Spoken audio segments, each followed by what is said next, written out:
না, আজকে 4 জন গল্পকার। শুরু হোক। এসছে, অনেকেই তো এসছে, 12-14 জন হয়ে গেছে। এই তো 14 দেবাশিস দা এসছেন।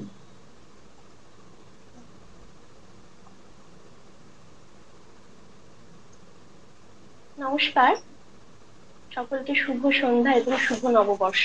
আমার কথা কি শোনা যাচ্ছে? হ্যাঁ, শোনা যাচ্ছে পরিষ্কার। আজকে অবগুণ্ঠনের দেখতে দেখতে 51তম বৈঠক চলে এসেছে। 51তম বৈঠক, আমাদের 50তম বৈঠক হয়ে গেছে কদিন আগে অফলাইনে, আবার অনলাইনে 51তম বৈঠক। এবং আমরা আজকে 4টে গল্প শুনবো। আমরা প্রথমেই দেখে নেব ফাল্গুনী পান্ডাকে।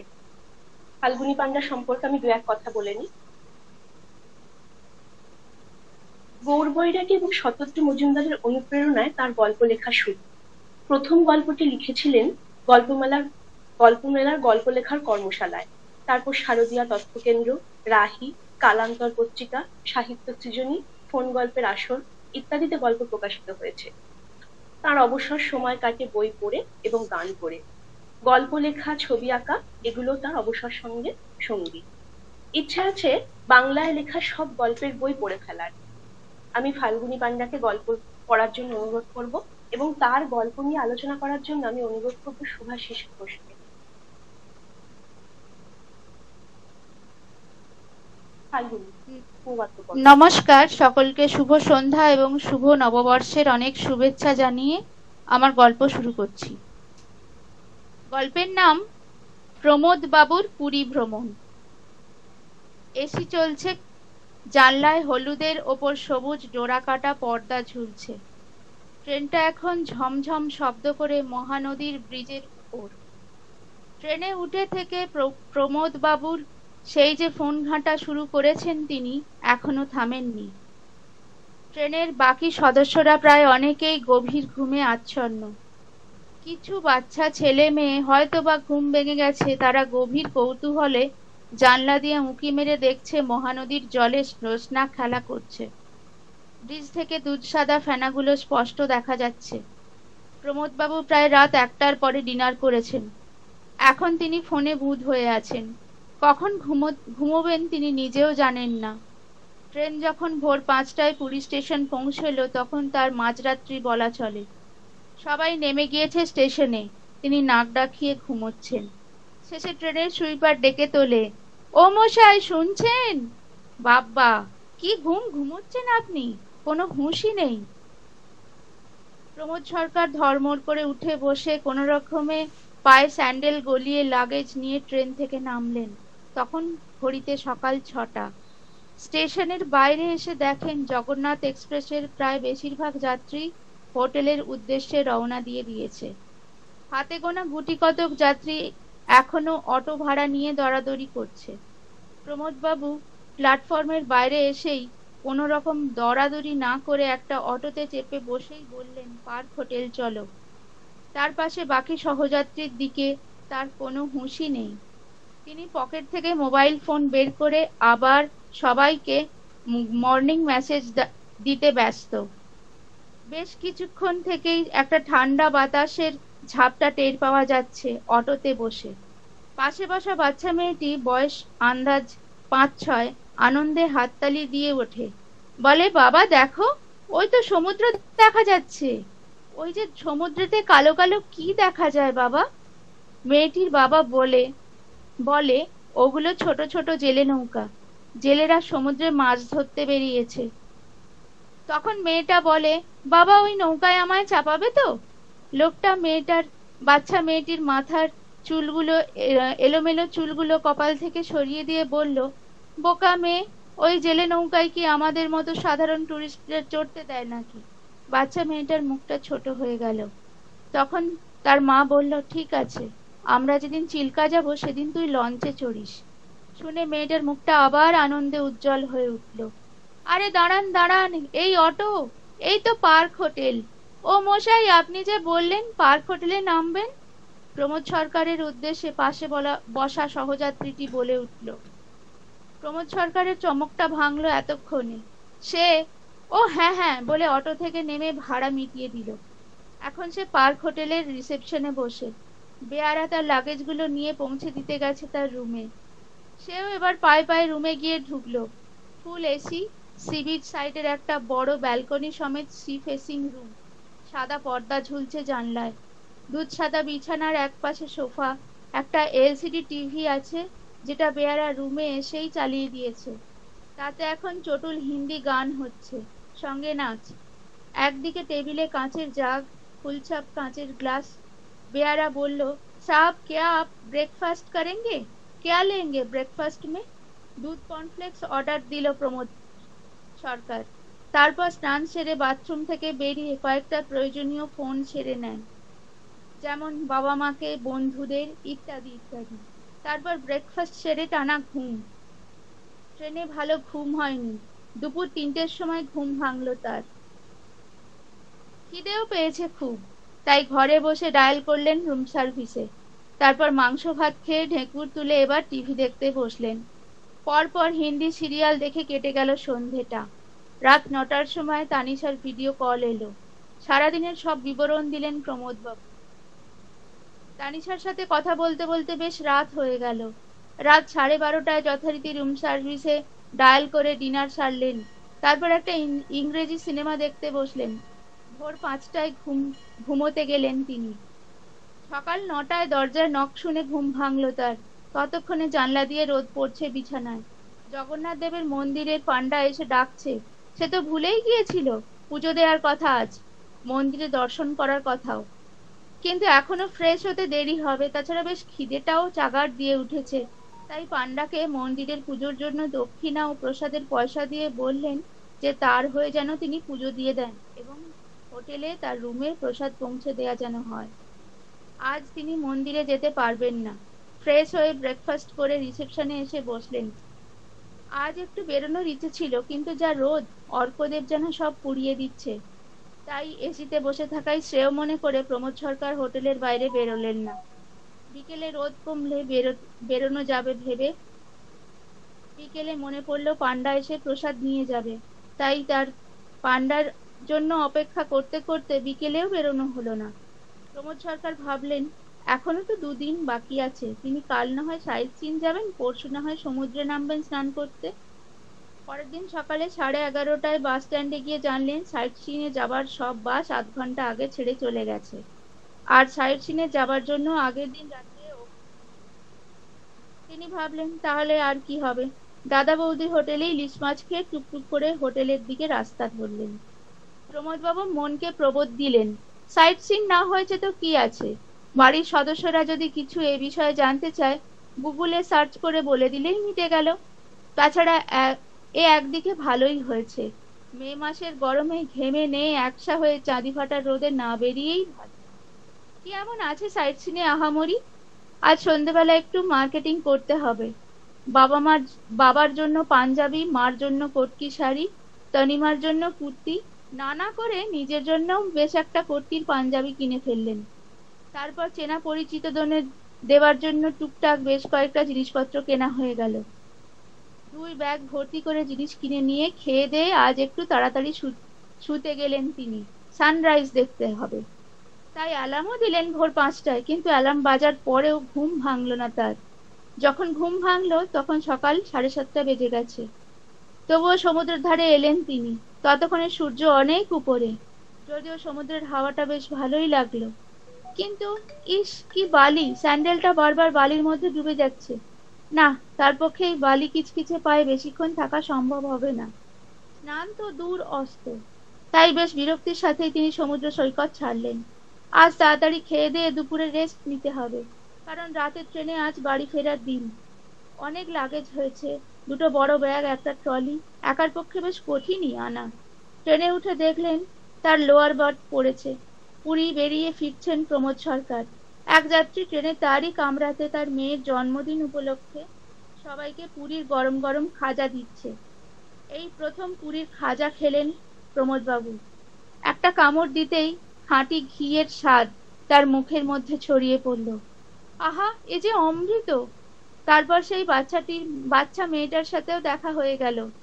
এক অটোতে বসে যেদিন হোটেলে পৌঁছেছিলেন, সেই বাচ্চাটি কাকে যেন ফোনে বলছে, জানো আমি নন্দনকাননে ইয়া বড় সাদা বাঘ দেখেছি, সাপ, কুমির, হাতি, জেব্রা, পাখি, আরো কত জন্তু দেখেছি, আর একটা কাকুকে দেখেছি, নাম প্রমোদ সরকার। না, প্রমোদ বাবু কিছুই চেনেন না, কিছুই তার দেখা হয়নি, শোনা হয়নি, আরো অনেক কিছু। এই সময় তার ফোনটা বেজে উঠলো আরো একবার।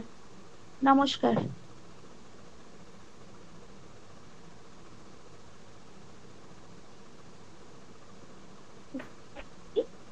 আমরা শুনলাম ফাল্গুনী পান্ডার গল্প। গল্পের নামটা কি? আলোচনা করার জন্য গল্পের নামটা আরেকবার বলো ফাল্গুনী। প্রমোদ বাবুর পুরী ভ্রমণ। আচ্ছা আচ্ছা, ঠিক আছে। এই গল্পটি নিয়ে আলোচনা করার জন্য আমি অনুরোধ করব শুভাশিস ঘোষকে।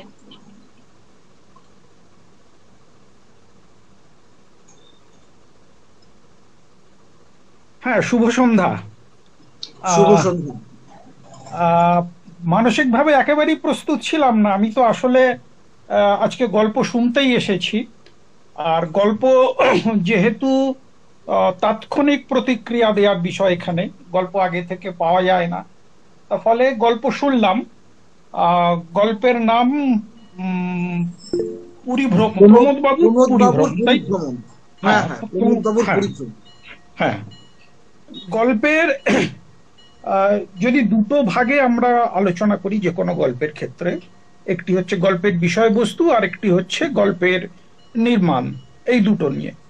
এখন গল্পের বিষয়বস্তুতে যেটুকু বোঝা গেল যে প্রমোদবাবু কলকাতা থেকে পুরীতে ভ্রমণ করতে গেছেন, একাই গেছেন, না কোনো পরিবারের প্রিয়জন কেউ আছেন, না কোনো বন্ধু বান্ধব আছেন।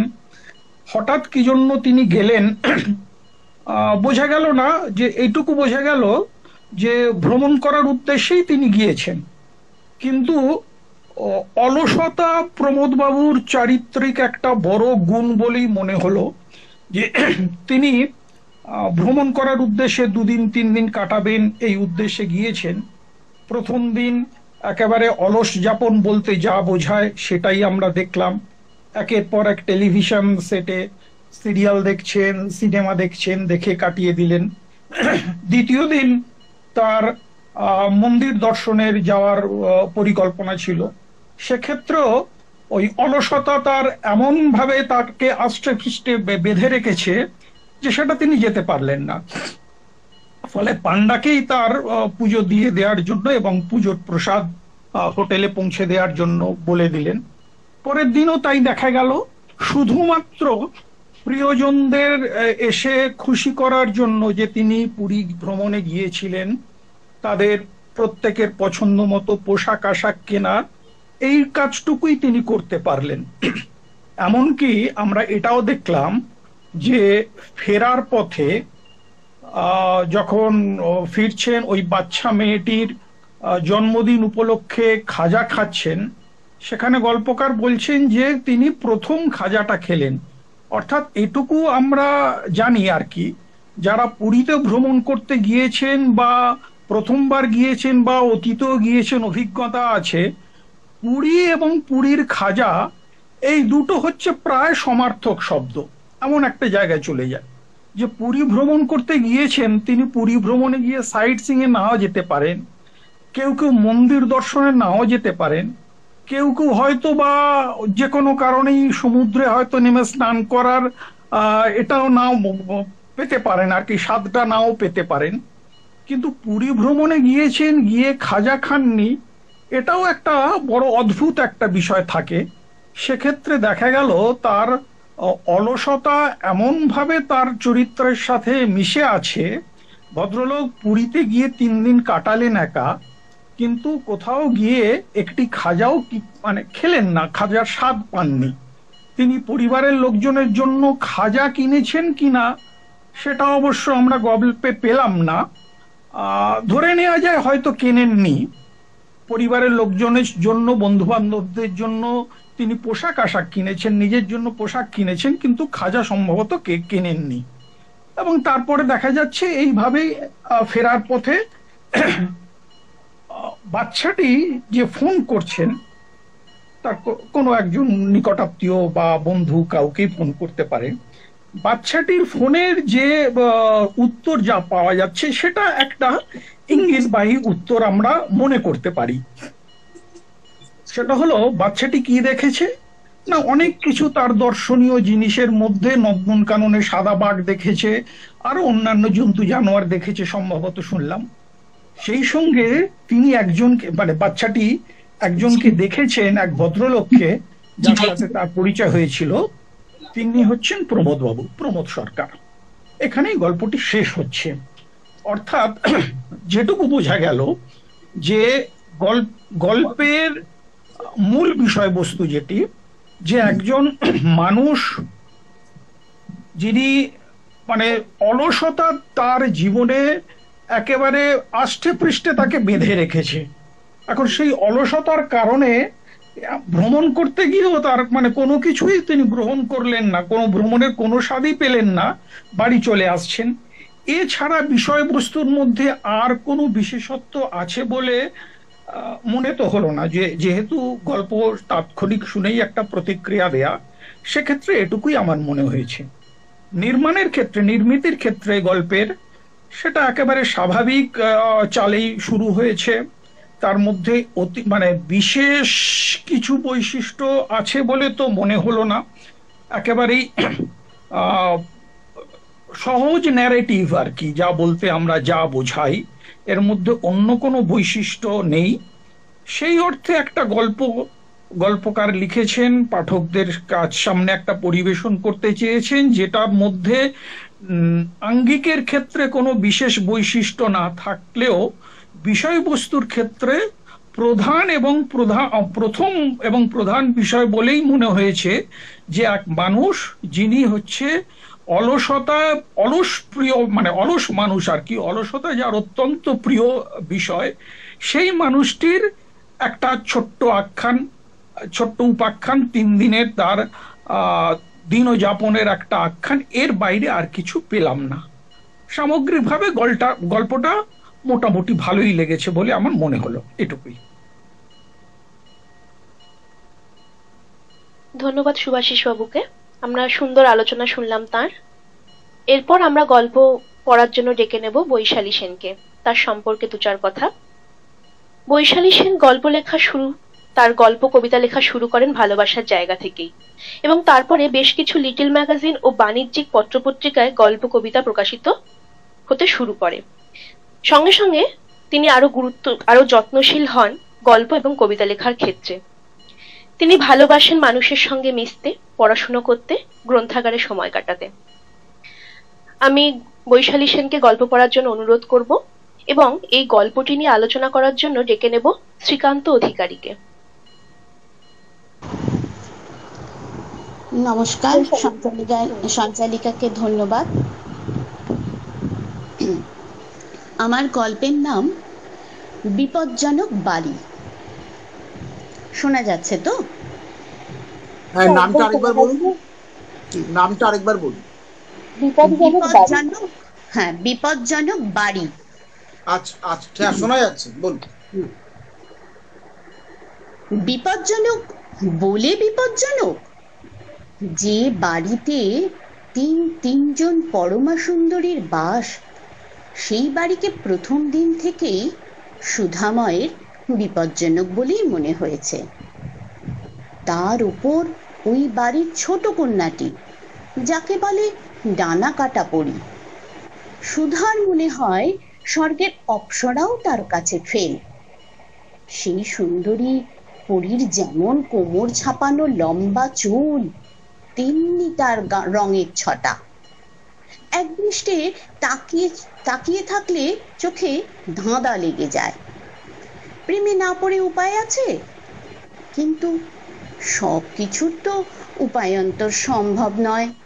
তাই যাই হোক, তত্ত্ব কথা এখন থাক। তার থেকে বরং সুধার বিপজ্জনক বাড়ির কথায় ফেরা যাক। শিবকালী চ্যাটার্জি লেনের শেষ বাঁকে বাঁ হাতের দোতলা বাড়িটায় যেদিন সুধারা ভাড়া থাকতে আসে, সেদিনই গলির মুখের বড় দরজার বাড়িটি তার চোখে পড়ে। বাড়ির ছাদে সেই দিন ডানা কাটা পরীকে সে প্রথম দেখেছিল। মেয়েটা যে তাকে বাড়ির ছাদে মেয়েটাও যে তাকে লক্ষ্য করছে সেটা অত দূর থেকে সুধার বুঝতে অসুবিধে হয়নি। সুধার দাদু ঠাকুমা দেশভাগের পরও ওপার বাংলার মায়া ত্যাগ করে উঠতে পারছিলেন না, তাই সবকিছু গুছিয়ে এ দেশে পাকাপাকি ভাবে চলে আসতে স্বাধীনতা পার হয়ে যায়। দেশভাগের অশান্তির ছাপ যখন শহর গ্রামে অলিতে গলিতে, উত্তেজনার পারদ যে সময় তুঙ্গে, তখনও সুধাদের গ্রামে এমন পরিস্থিতি তৈরি হয়নি যে রাতের অন্ধকারে দেশের মায়া ত্যাগ করতে হয়। তবে দাদু মারা যাওয়ার পর পরিস্থিতি একটু যেন অন্যদিকে বাঁক নিতে শুরু করে। গরিব মানুষের পাশে থাকা সুধার দাদুকে গ্রামের বয়োজ্যেষ্ঠরা সম্ভ্রম করলেও তরুণদের মধ্যে বেশ কিছু বছর ধরে অসন্তোষ দানা বাঁধছিল। তাই দাদুর মৃত্যুর পর ভারতে চলে আসার সিদ্ধান্ত নিয়েছিলেন সুধার বাবা। যদিও দাদারা কর্মসূত্রে স্বাধীনতার বহু আগে থেকে ভারতে থাকতে শুরু করেছিলেন, আর বড়দি মেজদি তাদেরও বিয়ে হয়েছে এদেশে, সুতরাং এখানে চলে আসা। আর আসার পরে হাই স্কুলে যে ক্লাসে সুধাময় দাশগুপ্তকে ভর্তি হতে হয়, বয়স অনুপাতে সুধা তার থেকে 2 ক্লাসে উঁচুতে পড়ার কথা। কিন্তু বড়দার মনে হয়েছিল সুধা যদি নিচু ক্লাস থেকে ইংরেজি পড়ার সুযোগ পায় তাহলে তার ইংরেজিটা অনেক বেশি পোক্ত হবে। এই কথার পরে বাবা আর দ্বিতীয়বার ভাবেননি, দিয়েছিলেন বড়দার কথা মতন হেদুয়ার কাছাকাছি এক হাই স্কুলে ভর্তি করে। বড়দার ধারণা সত্যি প্রমাণিত হয়। ইংরেজিটা সুধা ভালোই শিখেছিল, আর তাই তো পরবর্তী জীবনে অত বড় চাকরি সে করেছে। স্কুলের প্রথম দিন ক্লাসে বেশ কিছু ছাত্রীর সঙ্গে সুধাময় গন্ডগোল বাঁধে। আসলে পূর্ব পাকিস্তান থেকে আসা ছেলেটার চলনে বলনে গ্রাম্য ছাপ সেদিন ছিল স্পষ্ট। তাই নিয়ে কয়েকজন হাসি ঠাট্টা করলে সুধা রেগে দলের সর্দার গোছের ছেলেটাকে চর কষিয়ে দেয়। না, চর খাওয়া ছেলের দল আর কোনো ঝামেলা করেনি সেই মুহূর্তে, করলে কি হতো কে জানে। তবে সেই গন্ডগোলের ফলে সুধাময় ক্লাসের হিরো হয়ে যায়। একদিন এতদিন যারা ওই দোষী ছেলেদের অসভ্যতা সহ্য করে আসছিল, সাহস করে কিছু বলতে বা করতে পারেনি, তাদের সঙ্গে সুধাময়ের বন্ধুত্ব হতে সময় লাগেনি। আর এই বন্ধুদের মধ্যেই ছিল মণিকাঞ্চন, যে ছিল সুধাময়দের পাড়ার ওই বড় দরজা আঁটা বাড়ির একমাত্র পুত্র সন্তান। মণিকাঞ্চনদের বাড়িতে সত্যনারায়ণ পুজো উপলক্ষে আমন্ত্রণ পেয়ে এক সন্ধ্যায় সুধা বড় দরজা পার করে। বড় বাড়িটাতে প্রবেশ করার সময় বেশ খুঁটিয়ে দেখে দরজাটা। কি অপূর্ব কারুকার্য করা সেই দরজা! ওপার বাংলা অবস্থাপন্ন পরিবার হিসেবে পরিচিত সুধাদের বাড়ির দরজাও এত বড় আর এত সুন্দর ছিল না। তাই পুজো শেষে প্রসাদ খাওয়ার সময় সুধা মনির কাছে জানতে চায় এই বাড়ির বিষয়, এই যেমন কে বানিয়েছিলেন, কবে বানিয়েছিলেন, ইত্যাদি ইত্যাদি। সুধার প্রশ্ন শেষ হয় না, তার আগেই পাল্টা প্রশ্ন দিয়ে আসে, কেন আমাদের বাড়ি নিয়ে তোমার এত কৌতূহল কেন? এই প্রশ্ন সুধাকে যিনি করলেন তাকে সুধা এ বাড়ির ছাদে বহুবার দেখেছে, এত কাছ থেকে এই প্রথম। কি হলো, বললে না যে? কেন জানতে চাইছো? ভ্রু কুচকে আবার প্রশ্ন। আহ ছোড়দি, তুই সুধার সঙ্গে কেন এমন করে কথা বলছিস? ও, এই বুঝি তোদের ক্লাসের সেই হিরো? কথাটা শেষ করেই খিলখিল করে হেসে ওঠে মনির ছোটদি। সুধার তখন অপমানে কান মাথা ঝাঁ করছে। উঠে চলে যাবে কিনা ভাবছে, হঠাৎ হাসি থামিয়ে মনির কাছে এসে ছর্দি নামের সেই ডানা কাটা পরি বলে, না রে ভাই, রাগ করিস না, মজা করছিলাম, দেখছিলাম তোর বন্ধু কতটা। সেই মুহূর্তে মনির বাবা ঘরে প্রবেশ করেন। সুতরাং কথা সেখানেই শেষ।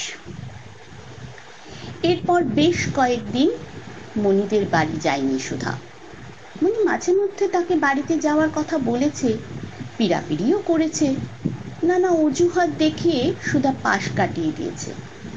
কিন্তু মণিকাঞ্চনের জন্মদিন উপলক্ষে সুধাকে আবার সেই বাড়ির ভেতরে ঢুকতে হয় এবং দোতলা ওঠার সিঁড়িতে পড়তে হয় মনির ছর্দির মুখোমুখি। এই যে ছেলে, বলি এতদিন এদিকে আসা হয়নি কেন শুনি? ছর্দির প্রশ্নের জবাবে কি উত্তর দেবে বুঝতে না পেরে চুপ করে দাঁড়িয়ে থাকে সুধা। সুধাকে এই অবস্থায় দাঁড়িয়ে থাকতে দেখে ছর্দি আবার খিলখিল করে হেসে ওঠে। দোতলা থেকে দিদির হাসির শব্দ শুনে মনি বুঝতে পারে যে নিশ্চয়ই নিচে সুধা এসেছে। তাই দেরি না করে মনি বারান্দা থেকে চেঁচিয়ে সুধাকে উপরে আসতে বলে। যাও সুবোধ বালক, তোমার ডাক এসেছে। বলেই ছর্দি সুধার হাতে একটা চিমটি কেটে হাসতে হাসতে রান্নাঘরের দিকে চলে যায়। সেদিনের সেই চিমটি কৈশোরে পা দেওয়া এক বালকের কাছে বিদ্যুৎ পৃষ্ঠের মতন মনে হয়েছিল। খানিক দম আটকে দাঁড়িয়ে থেকে ধীর পায়ে দোতলায় উঠে যায় সুধা। এরপর গঙ্গা নদী দিয়ে বয়ে গেছে কত জল, কত বসন্তের সাক্ষী হয়েছে সুধার এই দেহ মন। তবু আজও মনিদের বাড়িতে ছুটির দুপুরগুলো ভুলতে পারে না সুধা। তেমনি এক শীতের দুপুরে সুধারা ঘুড়ি ওড়াতে জমা হয়েছে মনিদের বাড়ির ছাদে। ততদিনে ছর্দির স্বভাবের সঙ্গে পরিচয় ঘটে গেছে সুধার। যদিও তাদের দুজনের বয়সের ব্যবধান তেমন ছিল না বললেই চলে, বরং বয়স হিসেব করলে সুধা খানিকটা বড়ই হবে। তবে ছোট ভাইয়ের বন্ধু হিসেবে যেহেতু সুধার ও বাড়িতে আগমন, তাই মণিকণিকাকে ছর্দি বলেই ডাকতে হবে বলে বিধান দিয়েছিল স্বয়ং ছর্দি। সুধা তাই ছর্দি বলেই ডাকত। তবে সুধা ঠিক বুঝতে পারত তাকে দেখে মণিকর্ণিকার চোখের ভাষা, ঠোঁটের কোণের বাঁকা হাসি মানে, কিন্তু মুখে কিছু বলতো না, কারণ তারও যে একটু একটু ভালো লাগে। আর তাই যেদিন ছর্দি বাড়ি থাকতো না, সেদিন মনিদের বাড়িটা অন্ধকুঠুরির মতন মনে হতো তার কাছে। মনে হতো চারপাশ বড্ড শূন্য, কেমন যেন ফাঁকা ফাঁকা। সুধার মতন ভালো ঘুড়ি ওড়াতে না পারার কারণে মনি বরাবর লাটাই ধরে এসেছে। ভাতের আটা দিয়ে ঘুড়ি জোড়ার কাজটাও করতো মনি, এতেই তার আনন্দ। আর সুধার ঘুড়ি যতই অন্যের ঘুড়ি কেটে দিত, তখন এক প্রস্ত ব্যাঙাচি নাচ নাচত সে। ছর্দি কিন্তু দূর থেকে দুই বন্ধুর কাণ্ড কারখানা দেখত। হাতে থাকতো কখনো উল্কাটা, কখনো আচারের বাটি। নিদিন পক্ষে একটা বই হাতে ছর্দিকে বসে থাকতে দেখেছে সুধা। চিলেকোঠার ঘরটা বাড়ির ছোটদের খেলার ঘর। সেখানে মনির ঘুড়ি লাটাইয়ের সঙ্গে মেয়েদের পুতুলের সংসার রাখা। যদিও পুতুল খেলার বয়স পার করে এসেছে বাড়ির মেয়েরা, তবু রাখা রয়েছে বেশ যত্ন করে। বিকেলের মুখে হঠাৎ বৃষ্টি শুরু হতে ঘুড়ি লাটাই নিয়ে মনিরা সেই চিলেকোঠার ঘরে আশ্রয় নেয়। সন্ধে নেমে যেতেও বৃষ্টি থামার লক্ষণ দেখা যাচ্ছে না। একে শীতকাল, তার উপর বৃষ্টি, জামা কাপড় ভেদ করে ঠান্ডা যেন শরীরের ভিত নাড়িয়ে দিয়ে যাচ্ছে। হঠাৎ ছর্দি বলে বসে, এই সময় তেলে ভাজার গরম চা হলে দারুণ মজা হতো। ছর্দির মুখ থেকে কথা খসতেই মনি লাফিয়ে উঠে বলে, যাবি ছর্দি পাড়ার শম্ভুদার দোকানে? তেলে ভাজা চা দুটোই পাওয়া যাবে, তুই সঙ্গে গেলে বাবা কিছু বলবে না। ঠিক আছে, আমার নাম করে বাবার কাছ থেকে টাকা চেয়ে নিয়ে আয়, তারপর যাওয়া যাবে। আর বাবা একবার টাকা দিলে মা কোনো কিছু বলবেন না। ছোটদির নির্দেশ মতন মনি নিচে নেমে বাবার ঘরে টাকা আনতে রওনা দেয়। ঘরে বৃষ্টির ছাঁট আসার অজুহাতে চিলেকোঠার ঘরের দরজা বন্ধ করে দেয় ছোটদি। তারপর যা ঘটে তার জন্য সুধা এতটুকু প্রস্তুত ছিল না। ছোটদি সুধার কাছাকাছি এসে পড়ে দুজনের শ্বাস প্রশ্বাসের গরম তাপ অনুভব করতে থাকে। সেদিনের সেই আবেগ ঘন মুহূর্তের কথা মনে পড়লে আজও সুধার শিরা উপশিরা দিয়ে আগুন ছুটতে থাকে।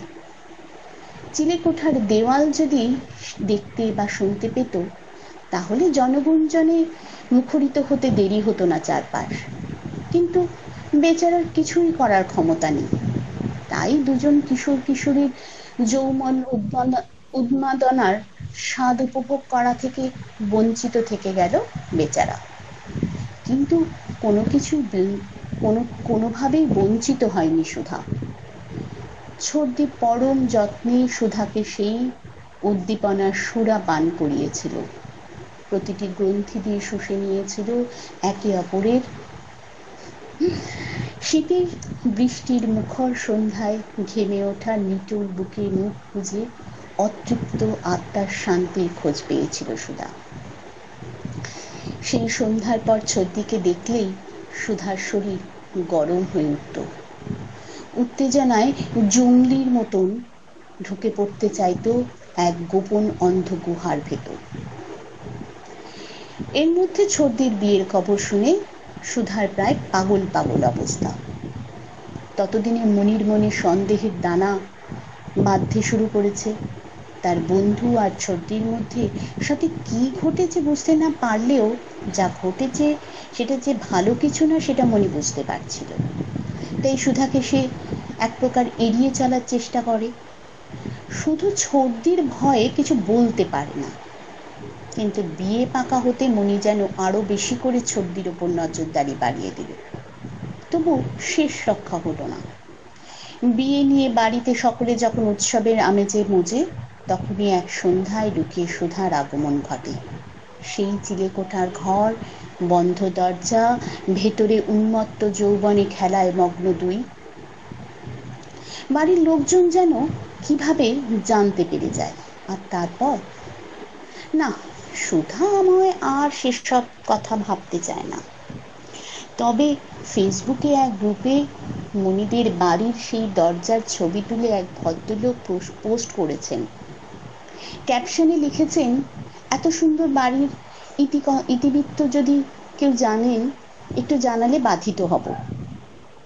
সুধা বাড়ির ইতিহাস লিখতে গিয়ে লক্ষ্য করে দরজার গায়ে হলুদ রঙের পোস্টার, যাতে লেখা বিপজ্জনক বাড়ি। মনে মনে ভাবে, ইট কাঠ পাথরের বাড়ির পাঁজরের ক্ষয়ে যাওয়াই কি একটা বাড়িকে বিপজ্জনক করে তোলে? সুধার ঠোঁটের কোণার হাসির ঝিলিক অন্য কথা বলে। নমস্কার। ধন্যবাদ বৈশালী সেনকে। আমরা শুনলাম তার বিপদজনক বাড়ি, এবং এই গল্পটি নিয়ে এখন আলোচনা করার জন্য অনুরোধ করব শ্রীকান্ত অধিকারীকে।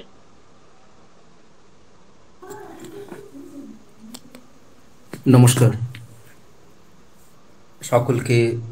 অবগুণ্ঠনের তরফে এবং অমিতাভের তরফ থেকে এবং আমার নিজের তরফ থেকে খুব খুব খুব ভালোবাসা, শুভেচ্ছা এবং একটা সুন্দর গল্প উপভোগ করার জন্য বৈশালী সেন তো হ্যাঁ হ্যাঁ, অনেক অনেক ধন্যবাদ। অনেক দিন পর আমি যদি এই অনুষ্ঠানে না উপস্থিত হতাম তাহলে এত সুন্দর একটা গল্প হয়তো আমি মিস করে ফেলতাম। অ্যাকচুয়ালি এখন ওটিটির সময় ছোট ছোট প্রেম, ভালোবাসা, তার সঙ্গে আরও অন্যান্য রসায়ন যেভাবে মিশে যাচ্ছে বিভিন্ন গল্পের মধ্যে, তার সেই সময়কার থেকে গল্পের সঙ্গে গল্পের ব্যাপারটাই তো আলাদা থাকে। সেখানে চিত্রায়ন থাকে, সেখানে দৃশ্যায়ন বুঝিয়ে দেওয়া থাকে, লেখার মধ্যেই থাকে, ভাষার মধ্যেই থাকে। বৈশালী সেই জায়গাটা এত সুন্দর করে আর পুঙ্খানুপুঙ্খ, যেটা আমরা বলে থাকি যে ডিটেলিংয়ে, সেই ডিটেলিংটাও খুব সুন্দরভাবে করেছে। এবং সঙ্গে সঙ্গে পাঠক হিসাবে বা শ্রোতা হিসাবে যে কোনো ভাবেই হোক না, কোনো কোনো ফাঁক রাখেনি। অর্থাৎ কোনো কিছু জায়গা থেকেই যখনই কোনো প্রশ্ন এসেছে, লেখকদের তো সেই ধারণা থাকা উচিত যে পাঠকের মনে এবার কি প্রশ্ন দানা বাঁধতে পারে। পাঠক কি আমার গল্পটা ছেড়ে দেবে? এইবার হয়তো ছেড়ে দেবে, কিন্তু ছেড়ে দেওয়ার জায়গাটা কিন্তু যদি লেখক সত্যি সত্যি সচেতন হয়, তাহলে কিন্তু সেটা তার উত্তরও দিয়ে দেবে এবং গল্পের টানটা রেখে দেবে। সেই জায়গায় বৈশালী আমার কাছে 100-তে 100। এতগুলো কথা বললাম শুধুমাত্র আবেগের জন্য। এত সুন্দর একটা গল্প, খুব সুন্দর লাগলো। এমনিতে পাঠ করেছি রবীন্দ্রনাথের, আমরা যে তারাপদর গল্পটা আমরা দেখেছি, অতিথি যেটা আছে, তারপরে আছে সমাপ্তি গল্প, তারপরে আছে ডালিয়া। এই ছোট ছোট প্রেম বিষয়ক গল্পগুলো কিন্তু এখনো পর্যন্ত আমাদের টানে। অতিথিতে তারাপদ আর এই শশীর যে বিচিত্র রসায়ন, সমাপ্তিতেও তো তাই, একটা বিপরীত অথচ একটা টান। এই জায়গায় যে একটা বাচ্চা কিশোর বেলার যে একটা ভাব প্রবণতা, সেই জায়গাটা রয়েছে, এখানে কিন্তু বৈশালী সেই জায়গাটা তুলে ধরেছে। এবারে আমি যাই গল্পটা নিয়ে প্রথম দিকে একটু আলোচনা দিই। বিপজ্জনক বাড়ি, কথাটা নিশ্চয়ই বিপজ্জনক, বর্গী জয় জয়, তাই তো? হ্যাঁ হ্যাঁ, বিপজ্জনক। হ্যাঁ, তাই হওয়া উচিত, বিপজ্জনক বর্গী জয় জয় হওয়া উচিত। যাই হোক, বিপজ্জনক বাড়ি সুধাময়, এবং দেখা যাচ্ছে সুধাময় এবং আমাদের মণি কাঞ্চন এবং তাদের ছোটদি। এই এই জায়গাটাতে আমরা দেখলাম সুধাময় পূর্ব পাকিস্তান থেকে উঠে এসেছে। এই গল্পের মধ্যে স্তরে স্তরে ভাগ করেছেন বিভিন্নভাবে। প্রথমে একটু লঘু হাস্য, একটা মজার যে রস, সেই রসের মধ্য দিয়ে আমাদের পাঠককে আকর্ষণ করেছে, এবং আমরা যথারীতি সেটার দিকেই গেছি। কিন্তু লেখক তো তার উদ্দেশ্য আলাদা। তাই সে কি করেছে না, একটা জায়গাতে এসে দেশভাগের মতো একটা অতি পরিচিত, অতি যন্ত্রণাকাতর হৃদয়ের জায়গা, সেই জায়গাটা তুলে ধরেছে হালকা করে। পাঠক তাহলে ভাবলো কি যে দেশভাগের গল্প হবে হয়তো, কিন্তু লেখকের চিন্তা আলাদা। সঙ্গে সঙ্গে চলে গেল একটা হেদুয়ার কাছে এক হাই স্কুলে পড়াশোনার বিপদ। সেখানে পরিচয় হয়েছে মণিকাঞ্চনের সঙ্গে। লেখক আস্তে আস্তে ধীরে ধীরে আমাদেরকে নিয়ে যাচ্ছে, তার তার তার উদ্দেশ্য কিন্তু আলাদা। মণিকাঞ্চনের বাড়ি আমরা পৌঁছলো। প্রথমবারই কিন্তু একটা একটা আমাদের মনের মধ্যে একটা খটকা জোগালো, যে বাড়ির দরজাটা, যে দরজা সুধাময় পূর্ব পাকিস্তানের বাড়িতেও কিন্তু একটা অবস্থাপন্ন বাড়ি, কিন্তু সেই অবস্থাপন্ন বাড়িতেও এইরকম দরজা ছিল না। অর্থাৎ একটা বনেদি বা আরো বেশি ঐতিহ্যশালী বাড়ির কথা বলা হয়েছে। গল্পটার নাম কিন্তু দেখতে হবে বিপজ্জনক বাড়ি। এখানে কিন্তু লেখক একটু হালকা হলেও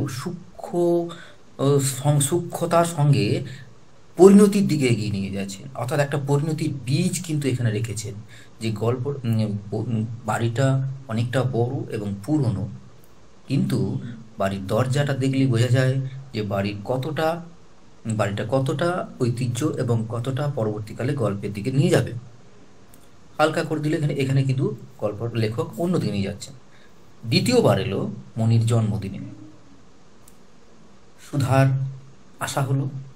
এখানে কিন্তু লেখক আরো সুন্দর করে এই জায়গাগুলোকে আমি নিজে গল্প লিখি, তাই ভাবি যে এইটা কিন্তু মানে খুব উচ্চমানের লেখা ছাড়া, খুব সূক্ষ্ম না হলে, মণিকাঞ্চনের চরিত্র ব্যাখ্যা চলছে সুধাময়ের, কিন্তু সব থেকে বেশি দাগ কাটছে ছোটদির আচার আচরণ, ছোটদির ব্যবহার, এবং পরবর্তীকালে ছোটদি ধীরে ধীরে যে মনের মধ্যে একটা আবেগ সঞ্চিত হচ্ছে, তার প্রকাশ ঘটছে ঘুড়ি ওড়ানোর সময়। অর্থাৎ একটা ঘটনাকে নিয়ে আসছে, ঘুড়ি ওড়ানোর সময় হলো। সেখানেও কিন্তু একটা লেখক একটা জায়গাতে বলছে যে চোখের ভাষা এবং ঠোঁটের কোণে বাঁকা হাসি সুধাময় ধরতে পারছে। সঙ্গে কিন্তু থাকছে ছর্দি, উল্কাটা, লাটাই, পুতুলের সংসার ইত্যাদি নিয়ে থাকছে। এমনি সময়ে একটা সুন্দর পরিবেশ, আকর্ষণীয়, আমি বলবো এটাকেই আকর্ষণীয় পরিবেশ সৃষ্টি করেছেন। শীতকাল, বৃষ্টির পরিবেশ। সেখানে শম্ভুদার দোকানের তেলে ভাজা অত্যন্ত মুখরোচক। অতএব পাঠিয়ে দাও কাকে? না, তৃতীয় ব্যক্তি যে রয়েছে, আমরা যেটা সহজভাবে যেটা বলি কাবাব মে হাড্ডি, মণিকাঞ্চন, তাকে পাঠিয়ে দেওয়া হলো বাবার কাছে টাকা আনতে। চিলেকোঠার দরজা বন্ধ, আবেগ ঘন মুহূর্ত শুরু হলো। কিশোর কিশোরীর নবযৌবনের উদ্দীপনা খুব সুন্দরভাবে ব্যাখ্যা করেছেন গল্পকার। পাঠককেও ধরে রেখেছেন। পাঠক তো এবার উৎসাহিত হয়েছে যে গল্পের পরিণতি কি জানবো। এইখানে একটা কথা যেটা ভাষার মধ্যে বলা হয়েছে, একটু না বলেই নয়, আমার একটু শব্দটাতে একটু ইয়ে লেগেছে, খটকা লেগেছে, যেটা অতৃপ্ত আত্মার খোঁজ। এই অতৃপ্ত আত্মাটা কেন এলো এখানে, এই জায়গাটা বোঝা গেল না। কারণ অতৃপ্ত আত্মার খোঁজ কেন আসবে তাদের যৌবন উদ্দীপনার মধ্যে দিয়ে, এইটু আমি বলবো লেখককে ভেবে দেখার জন্য। কিন্তু এটাকে বাদ দিয়ে তার পরবর্তীকালে আবার সেই গল্পের পরিণতিতে এসেছে একটা অন্যরকম ফেসবুকের বাড়ির ইতিহাস জানার। এবং সেখানে দেখেছে বাড়িটার অবস্থা পুরোনো দিনের বাড়ি এবং বিপজ্জনক বাড়ি। বিপজ্জনক বাড়িটা কি ফেসবুকের না সুধাময়ের? কারণ সুধাময় বাড়িতে গেলেই তো বিপজ্জনক একটা তৈরি হয়ে আছে। এদিকে ছোটদির বিয়ে শুরু হয়েছে, বাড়িতে মণিকাঞ্চন রীতিমতো সিরিয়াস, সুধাময়ের সঙ্গে এড়িয়ে চলছে।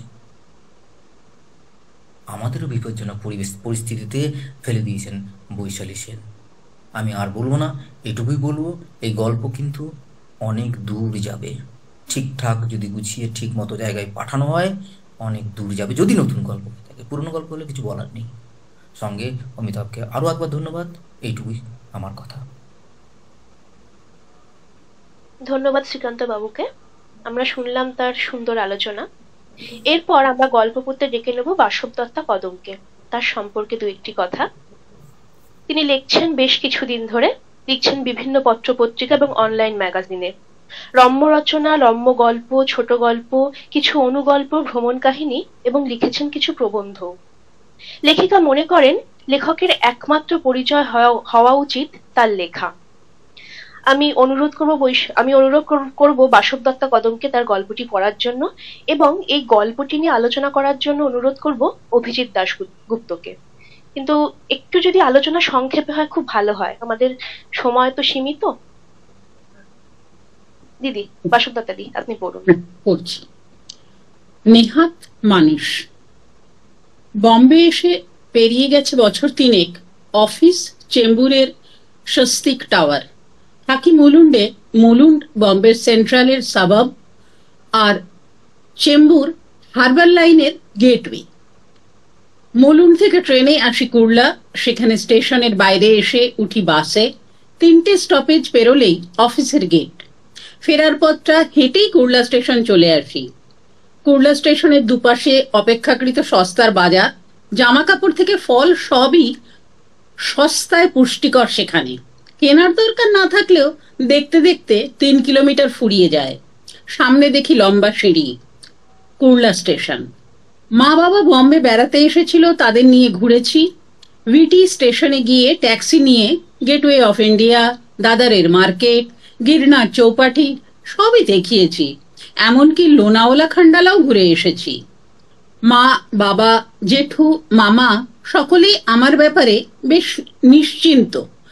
পরিচিত যে কেউ কলকাতা থেকে বম্বে এলে মা আমার নম্বর দিয়ে দেয়। অর্থাৎ সবাই মেনেই নিয়েছে বম্বের ব্যাপারে আমি তখন বেশ জ্ঞানী। আমরা 4টে মেয়ে গার্জিয়ান ছাড়া থাকছি বলে পালা করে সকলের বাবা মাই আসেন, থাকেন।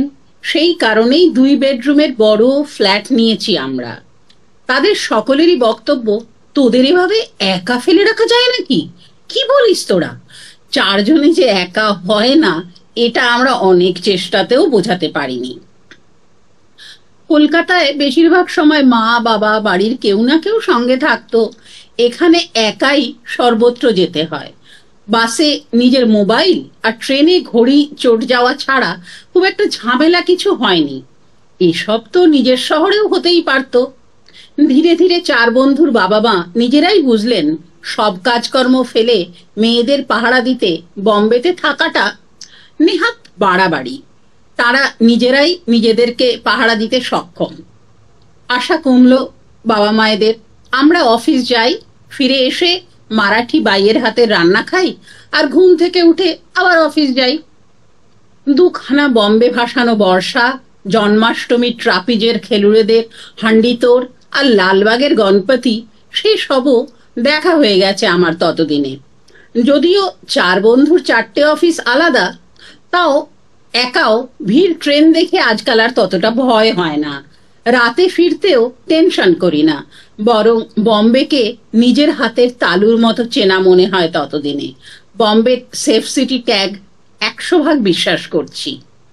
অফিসে সেদিন একটা বড় সড়ো সেলিব্রেশন আছে আমাদের টিমের।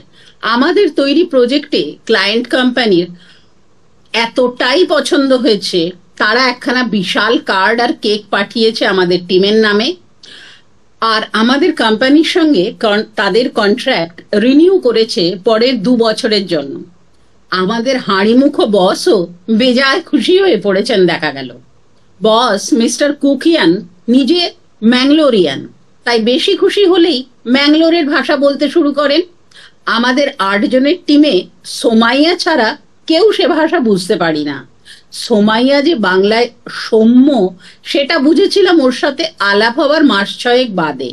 সৌম্য নাম যে মেয়েদের হয় সেটাও প্রথমই জেনেছিলাম। আমাদের সকলের মুখ দেখে মিস্টার কুকিয়ান বুঝলেন আমরা কিছুই বুঝতে পারছি না, তখন আবার হিন্দিতে ফিরলেন। এরপর আমাদের নিয়ে একখানা রেস্টুরেন্টে চললেন। সে রেস্টুরেন্টও বসের দেশের লোকের। বম্বেতে অবশ্য বেশিরভাগ রেস্টুরেন্টই কর্ণাটকবাসীদের, ওই যাকে জনগণ উডিপি বলে চেনে আর কি। আমাদের চিকেন আর ম্যাঙ্গলোরিয়ান রুটি খাওয়ালেন। চিকেনের ঝোলে রুটি চুবিয়ে খান আর তার চোখ বুজে আসে। মারাঠি ব্রাহ্মণ পরিবারের মেয়েকে বিয়ে করে এসব খাওয়া বন্ধ হয়ে গেছে, সেসব গল্প করতে গিয়ে চোখে জল চলে এলো তার। আমরা চালের কড়মড়ে রুটি খাই আর তার দিকে তাকিয়ে থাকি। বস বলে কথা, ভালো বলতেই হয়। বিনে পয়সায় পুরো টিম খাচ্ছি, এইটুকু সহানুভূতি না দেখালে ঘোর পাতক হব। এরপর অফিসে ফেরত গিয়েই পাওয়া গেল বোনাস। পরদিন পুরো টিমকে ছুটি দিয়ে দিলেন মিস্টার কুকিয়ান। আমরা বলে চেঁচিয়ে উঠতে পারছি না, যদি ছুটি ক্যান্সেল হয়ে যায় সেই ভয়ে। তক্ষুনি প্ল্যান করা হয়ে গেল, সারা দিন বাইরে ঘুরবো, আড্ডা মারবো, সোজা কথায় যা খুশি তাই করব সেদিন। পরদিন ভোরবেলা দাদা স্টেশনে পৌঁছে গেছি আমরা। দেখা গেল হাতে প্রচুর সময়, এলিফ্যান্টে দেখে আসাই যায়। রংচঙে নৌকো দেখে একটা পছন্দ করে ফেরার পথে মহেশ সালগাঁওকার বলল, চল সবাই মিলে গোমান্তাকে গিয়ে ননভেজ খাই, দুর্দান্ত টেস্ট, খেলে ভুলবি না। রীতা, সোমিয়া, অশ্মিন ওরা বলল গোমান্তাকে ননভেজ খেয়ে ওদের মুখে চড়া পড়ে গেছে, ওরা যাবে না। সোহিনী আর গায়ত্রী নিরামিষাশী, তাই আমিষ খাওয়ার প্রশ্ন ওঠে না। ওরা স্বাভাবিকভাবেই আমিষ খাওয়া হয় এমন হোটেলে যেতেও চায় না, এটা খেয়াল করেছি। ডানিং ক্রুগার এফেক্ট, সবার এখন এআই নিয়ে হয়েছে ডানিং ক্রুগার এফেক্ট। একটু কথা হচ্ছে, বাসুদেব বাবুর মাইক্রোফোনটা অফ করুন। আমি মিউট করে দিয়েছি, আপনি পড়ুন দিদি। নিরামিষাশী, তাই আমিষ খাওয়ার প্রশ্নই ওঠে না ওদের। ওরা স্বাভাবিকভাবেই আমিষ খাওয়া হয় এমন হোটেলে যেতে চায় না, এটা খেয়াল করেছি। নেহাত বস নিয়ে গেলে বাধ্য হয়ে যায় আর লস্যি কিংবা জুস খেয়ে বেরিয়ে আসে। বাঁচলাম আমি, মহেশ আর নিশান্ত। ওরা খানিকটা কিন্তু করছিল, একটা মেয়েকে নিয়ে ওরা দুজন যাবে। আমি বললাম চল চল যাবো, অনেকদিন তোদের কাছে শুনেছি এই দোকানের কথা, কিন্তু কখনো যাইনি। গ্রান্ট রোডের এই দোকানটাই নাকি আসল দোকান। মহেশের ঠাকুরদা তার কলেজ জীবন থেকে দেখছেন। দাদারের দোকানটা অনেক পরে হয়েছে, স্বাভাবিকভাবেই গ্র্যান্ট রোডের দোকানের পক্ষে ভোট পড়ল। সুরমাই ফ্রাই, মাটন রসা আর কোকম নারকেলের শরবত, সঙ্গে ভাকরি। মাখনের মতো নরম ভাকড়ি ডুবিয়ে মাটন রসা আর ভাতের সঙ্গে কাঁচা লঙ্কা দিয়ে সুরমাই ফ্রাই, মাঝে মাঝে একটু কোকমের শরবত। আহা, অমৃত। হোটেলটা স্টেশন থেকে হেঁটে খুব বেশি হলে 5 কি 7 মিনিট হবে, বেরিয়ে ট্রেন ধরলেই হবে। তখনও 7টাও বাজেনি। বম্বেতে রাত নামতে ঢের দেরি, সন্ধ্যাও হয়নি। নিশ্চিন্তে আড্ডার খাওয়া চলছে। হঠাৎ কাউন্টার থেকে একজন টেবিলের কাছে এসে বলল, হোটেল বন্ধ করতে হবে, এক্ষুনি হাত ধুয়ে পয়সা দিয়ে বেরিয়ে যান। কিছু বুঝতে পারছি না আমরা, হঠাৎ কি এমন হলো? হোটেলের খানদশেক টেবিলে অন্তত 20-25 জন খাচ্ছে। তখন 2 মিনিটের মধ্যে অর্ধেক আলো নিভিয়ে দিল হোটেলের। খাবার টেবিল থেকে সব প্লেট তুলে নিল। ফোন হাতে নিয়ে দেখলাম কোনো নেটওয়ার্ক নেই ফোনে। মহেশ, নিশান্ত ওদের জিজ্ঞেস করেও জানলাম ওদের ফোনেও একই অবস্থা। মহেশ কাউন্টারে গিয়ে ওর দাদুর নাম আর হোটেলের মালিকের নাম বলে চেষ্টা করছে, তখনও কিছুই লাভ হলো না। তাতেও প্রায় ঘাড় ধরেই বের করে দিল দোকান থেকে। রাগে মহেশের চোখে জল এসে গেছে দেখলাম। বাঙালিকে মারাঠি ননভেজ খাওয়াতে এনে এই বিপত্তি ও কিছুতেই মানতে পারছে না, বুঝতে পারছি। আমি বললাম, আরে আমি তো বোম্বেতেই আছি, পরে একদিন আসলেই হবে। একটু শান্ত হলো হয়তো। বলল, আসবি তো? উত্তর না দিয়ে হাসলাম। মহেশের রকম সকম দেখে নিশান্ত হাসছে মুখ টিপে, সেটা দেখতেই পাচ্ছি। হোটেল থেকে বেরিয়ে রাস্তায় পড়তেই খেয়াল করলাম বাকি সব লোকজন 5 মিনিটের মধ্যে গায়েব। রাস্তাটাও প্রচন্ড খালি মনে হচ্ছে এই সন্ধেবেলায়। কি এমন ঘটলো এভাবে খালি হয়ে যাচ্ছে সব? দোকানগুলোর শাটার নামিয়ে দিয়েছে।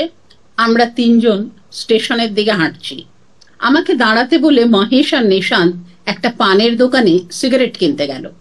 বুঝতে পারলাম যদি কোনো খবর পাওয়া যায় এই কারণেই হয়তো সিগারেট। খবর যা আনলো ওরা, সেটা মারাত্মক। চার্চ গেট থেকে মাহিম, মাতুঙ্গা এরম অজস্র স্টেশনে ব্লাস্ট হয়েছে। ব্লাস্ট হয়েছে ট্রেনের ভিতর। পুরো ওয়েস্টার্ন লাইনের সব ট্রেন বন্ধ করে দেওয়া হয়েছে। পানওয়ালা ছেলেটা বিহারি, সেও দোকান বন্ধ করছে। তখন কিভাবে ফিরবো মুলুন্ড, কিছুই বুঝতে পারছি না। ওয়েস্টার্নে গিয়ে দাদার পৌঁছলে তবে তো দাদার থেকে কিছু পেলে মুলুন্ড। মহেশ আর নিশান্ত যাবে বাসি, সেটা আরো দূর, হারবার লাইনে, সে ট্রেনও দাদার থেকে। এসব আলোচনার মধ্যে হঠাৎ দেখলাম আমাদের 3 জনকে ঘিরে ফেলেছে বেশ কয়েকজন। মহেশ আর নিশান্ত কিছু একটা বলতে গেছিল, ওদের গালে ঠাস ঠাস করে কয়েকটা থাপ্পড় মারলো তারা।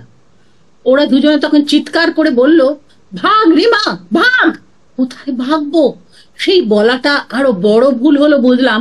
6 জন ভয়ানক লোক আমাকেই ঘিরে ধরলো। ক্যারাটে কুংফু তো কিছু জানি না, জানলে কি হতো জানি না। রাস্তা অন্ধকার, দূরে দেখতে পাচ্ছি প্ল্যাটফর্মের আলো, কিন্তু জানি সেখানে গিয়ে কোনো লাভ নেই। চোখ বন্ধ করতে মা বাবার মুখ ভেসে উঠল। মনে পড়লো মা অনেকবার বারণ করেছিল বম্বে আসতে, জানিয়ে অনেক ব্যঙ্গ করেছি। নিজের ভয়ঙ্কর পরিণতি বুঝতে পারছি।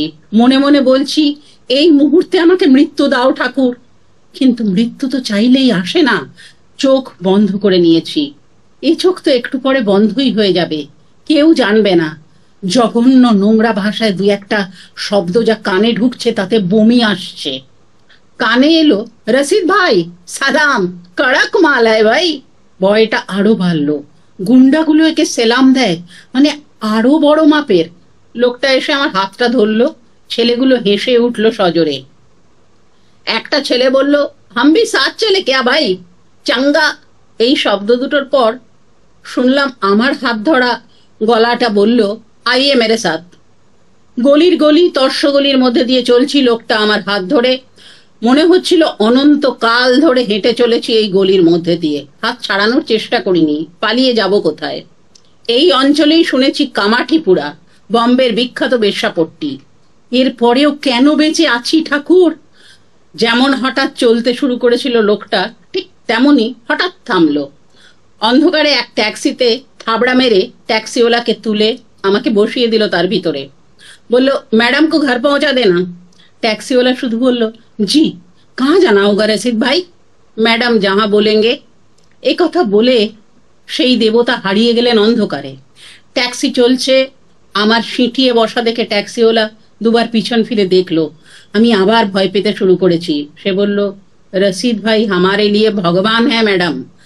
রাত 10:30টার পর যখন মুলুন্ডের সেই বাড়ির গেটের সামনে পৌঁছালাম, 3 বন্ধু গেটে দাঁড়িয়ে, আরো অনেকেই দাঁড়িয়ে যাদের বাড়ির লোক ফেরেনি। আমি নামতে হাউ হাউ করে কেঁদে জড়িয়ে ধরল ওরা ভেবে নিয়েছে ট্রেন ব্লাস্টে।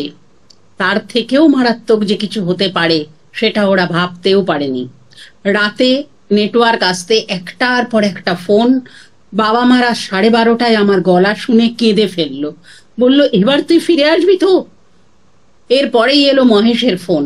ওরা বাড়ি ফিরতে পেরেছে শেষ পর্যন্ত, প্রচুর হেঁটে আর খানিক বাসে। কথা বলতে গিয়ে মহেশ বারবার বলছে, তো ঠিক হ্যাঁ না, সব মেরি গলতি।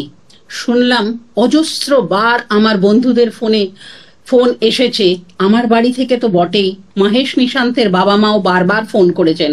ভয়ঙ্কর দুশ্চিন্তায় তারা কাটিয়েছেন কয়েকটা ঘন্টা। ইচ্ছে থাকলেও রশিদ মিয়ার সঙ্গে দেখা করার সাহস হয়নি আমার। দেখা করে কি বলতাম তাও তো জানি না। হয়তো কোনো জন্মে রশিদ সত্যিই আমার দাদা ছিল, অথবা কিছুই ছিল না। হয়তো সে এমনই এক মানুষ যে অকারণে অন্য মানুষের অপমান হতে দেয় না কখনো। নমস্কার।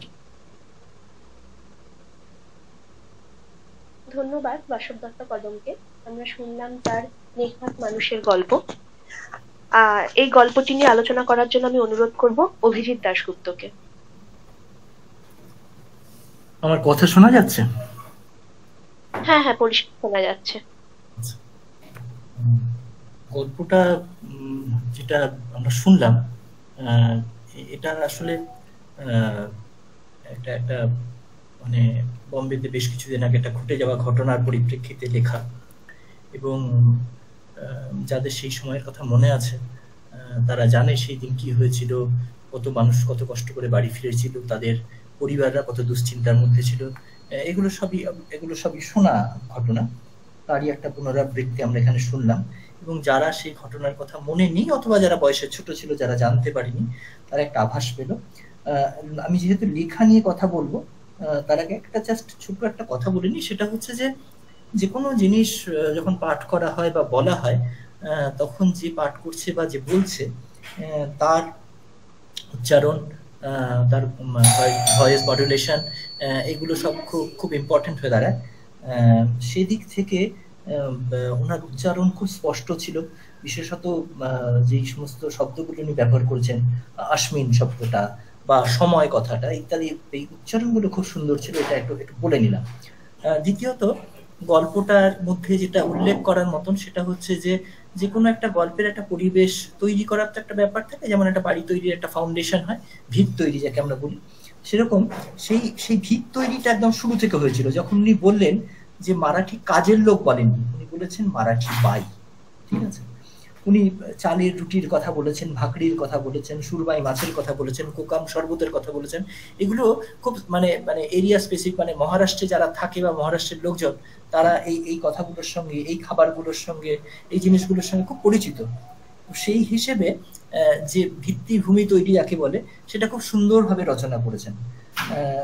3 নম্বর যেটা, সেটা হচ্ছে যে এই গল্পটার মধ্যে যে ফ্লুটা চলেছে, যে বিদেশে মেয়েরা থাকলে বাবা মাদের, অন্তত বাঙালি বাবা মাদের যে ইয়ে থাকে যে তোরা একা রয়েছিস, ওই 4 জনে যে একা কি করে হয় সেটা বাবা মারাই জানে আর কি, 4 জনে কিভাবে একা থাকে।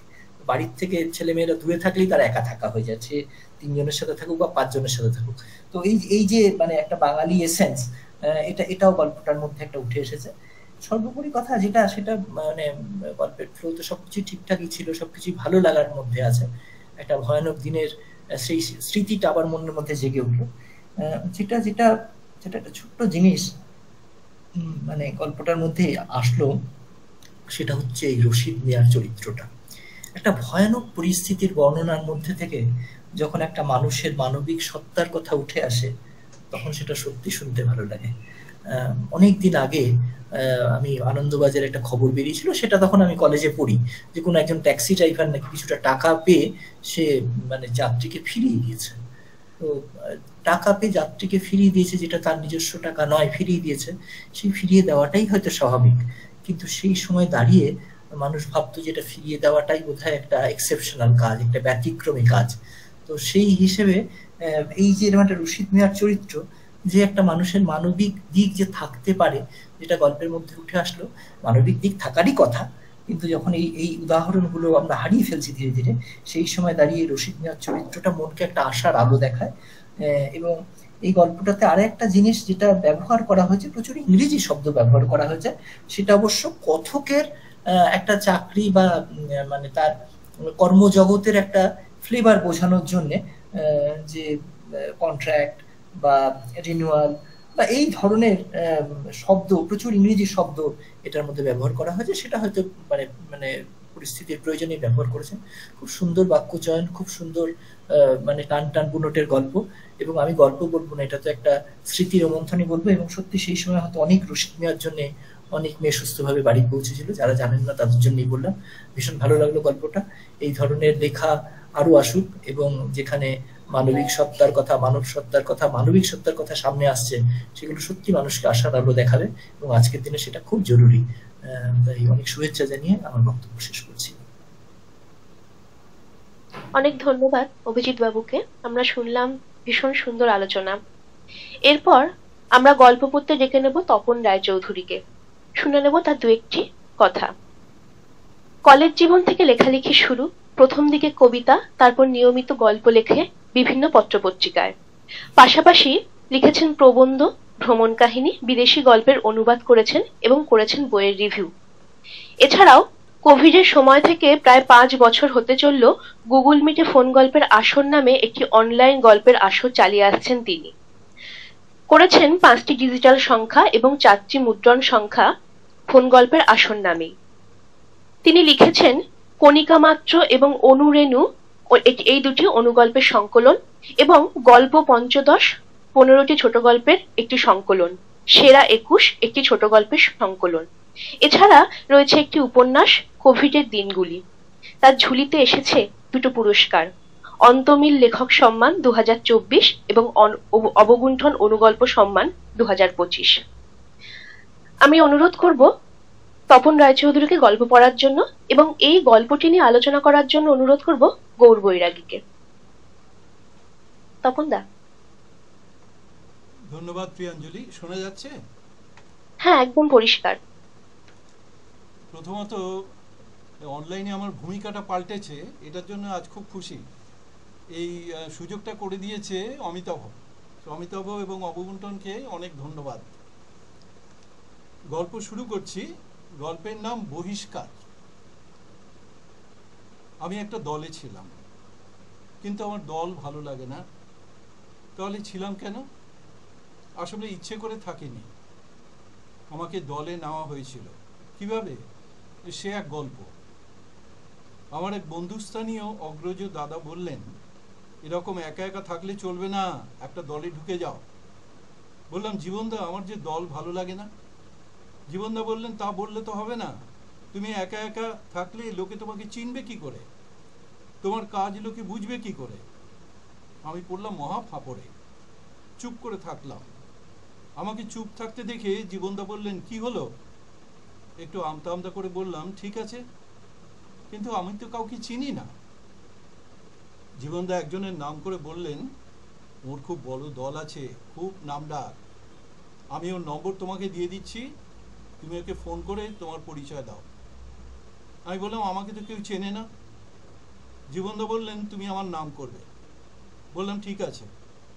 আমি সেই নম্বরে সেই নাম ডাকওয়ালা ভদ্রলোককে ফোন করে নিজের পরিচয় দিলাম। তিনি বেশ বাঁকা সুরে বললেন, তুমি কে ভাই? আমাকে চেনেন না ভদ্রলোক, প্রথম আলাপই তুমি, তাও ফোনে। আমার বেশ খারাপ লাগলো। এই জন্যই আমি দলে ভিড়তে চাই না, কিন্তু কি করব, জীবনদার কথা শুনে। কিন্তু এখন কিছু তো একটা বলতে হবে। বললাম, আমাকে এই নামে তো চিনবেন না।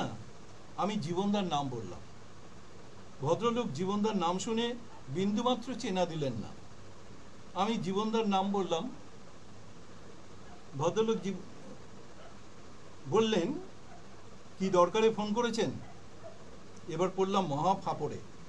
আমার সত্যিই তো কোনো দরকার নেই। জীবনদাই আমাকে জোর করে দলে ঢুকতে চাইছে।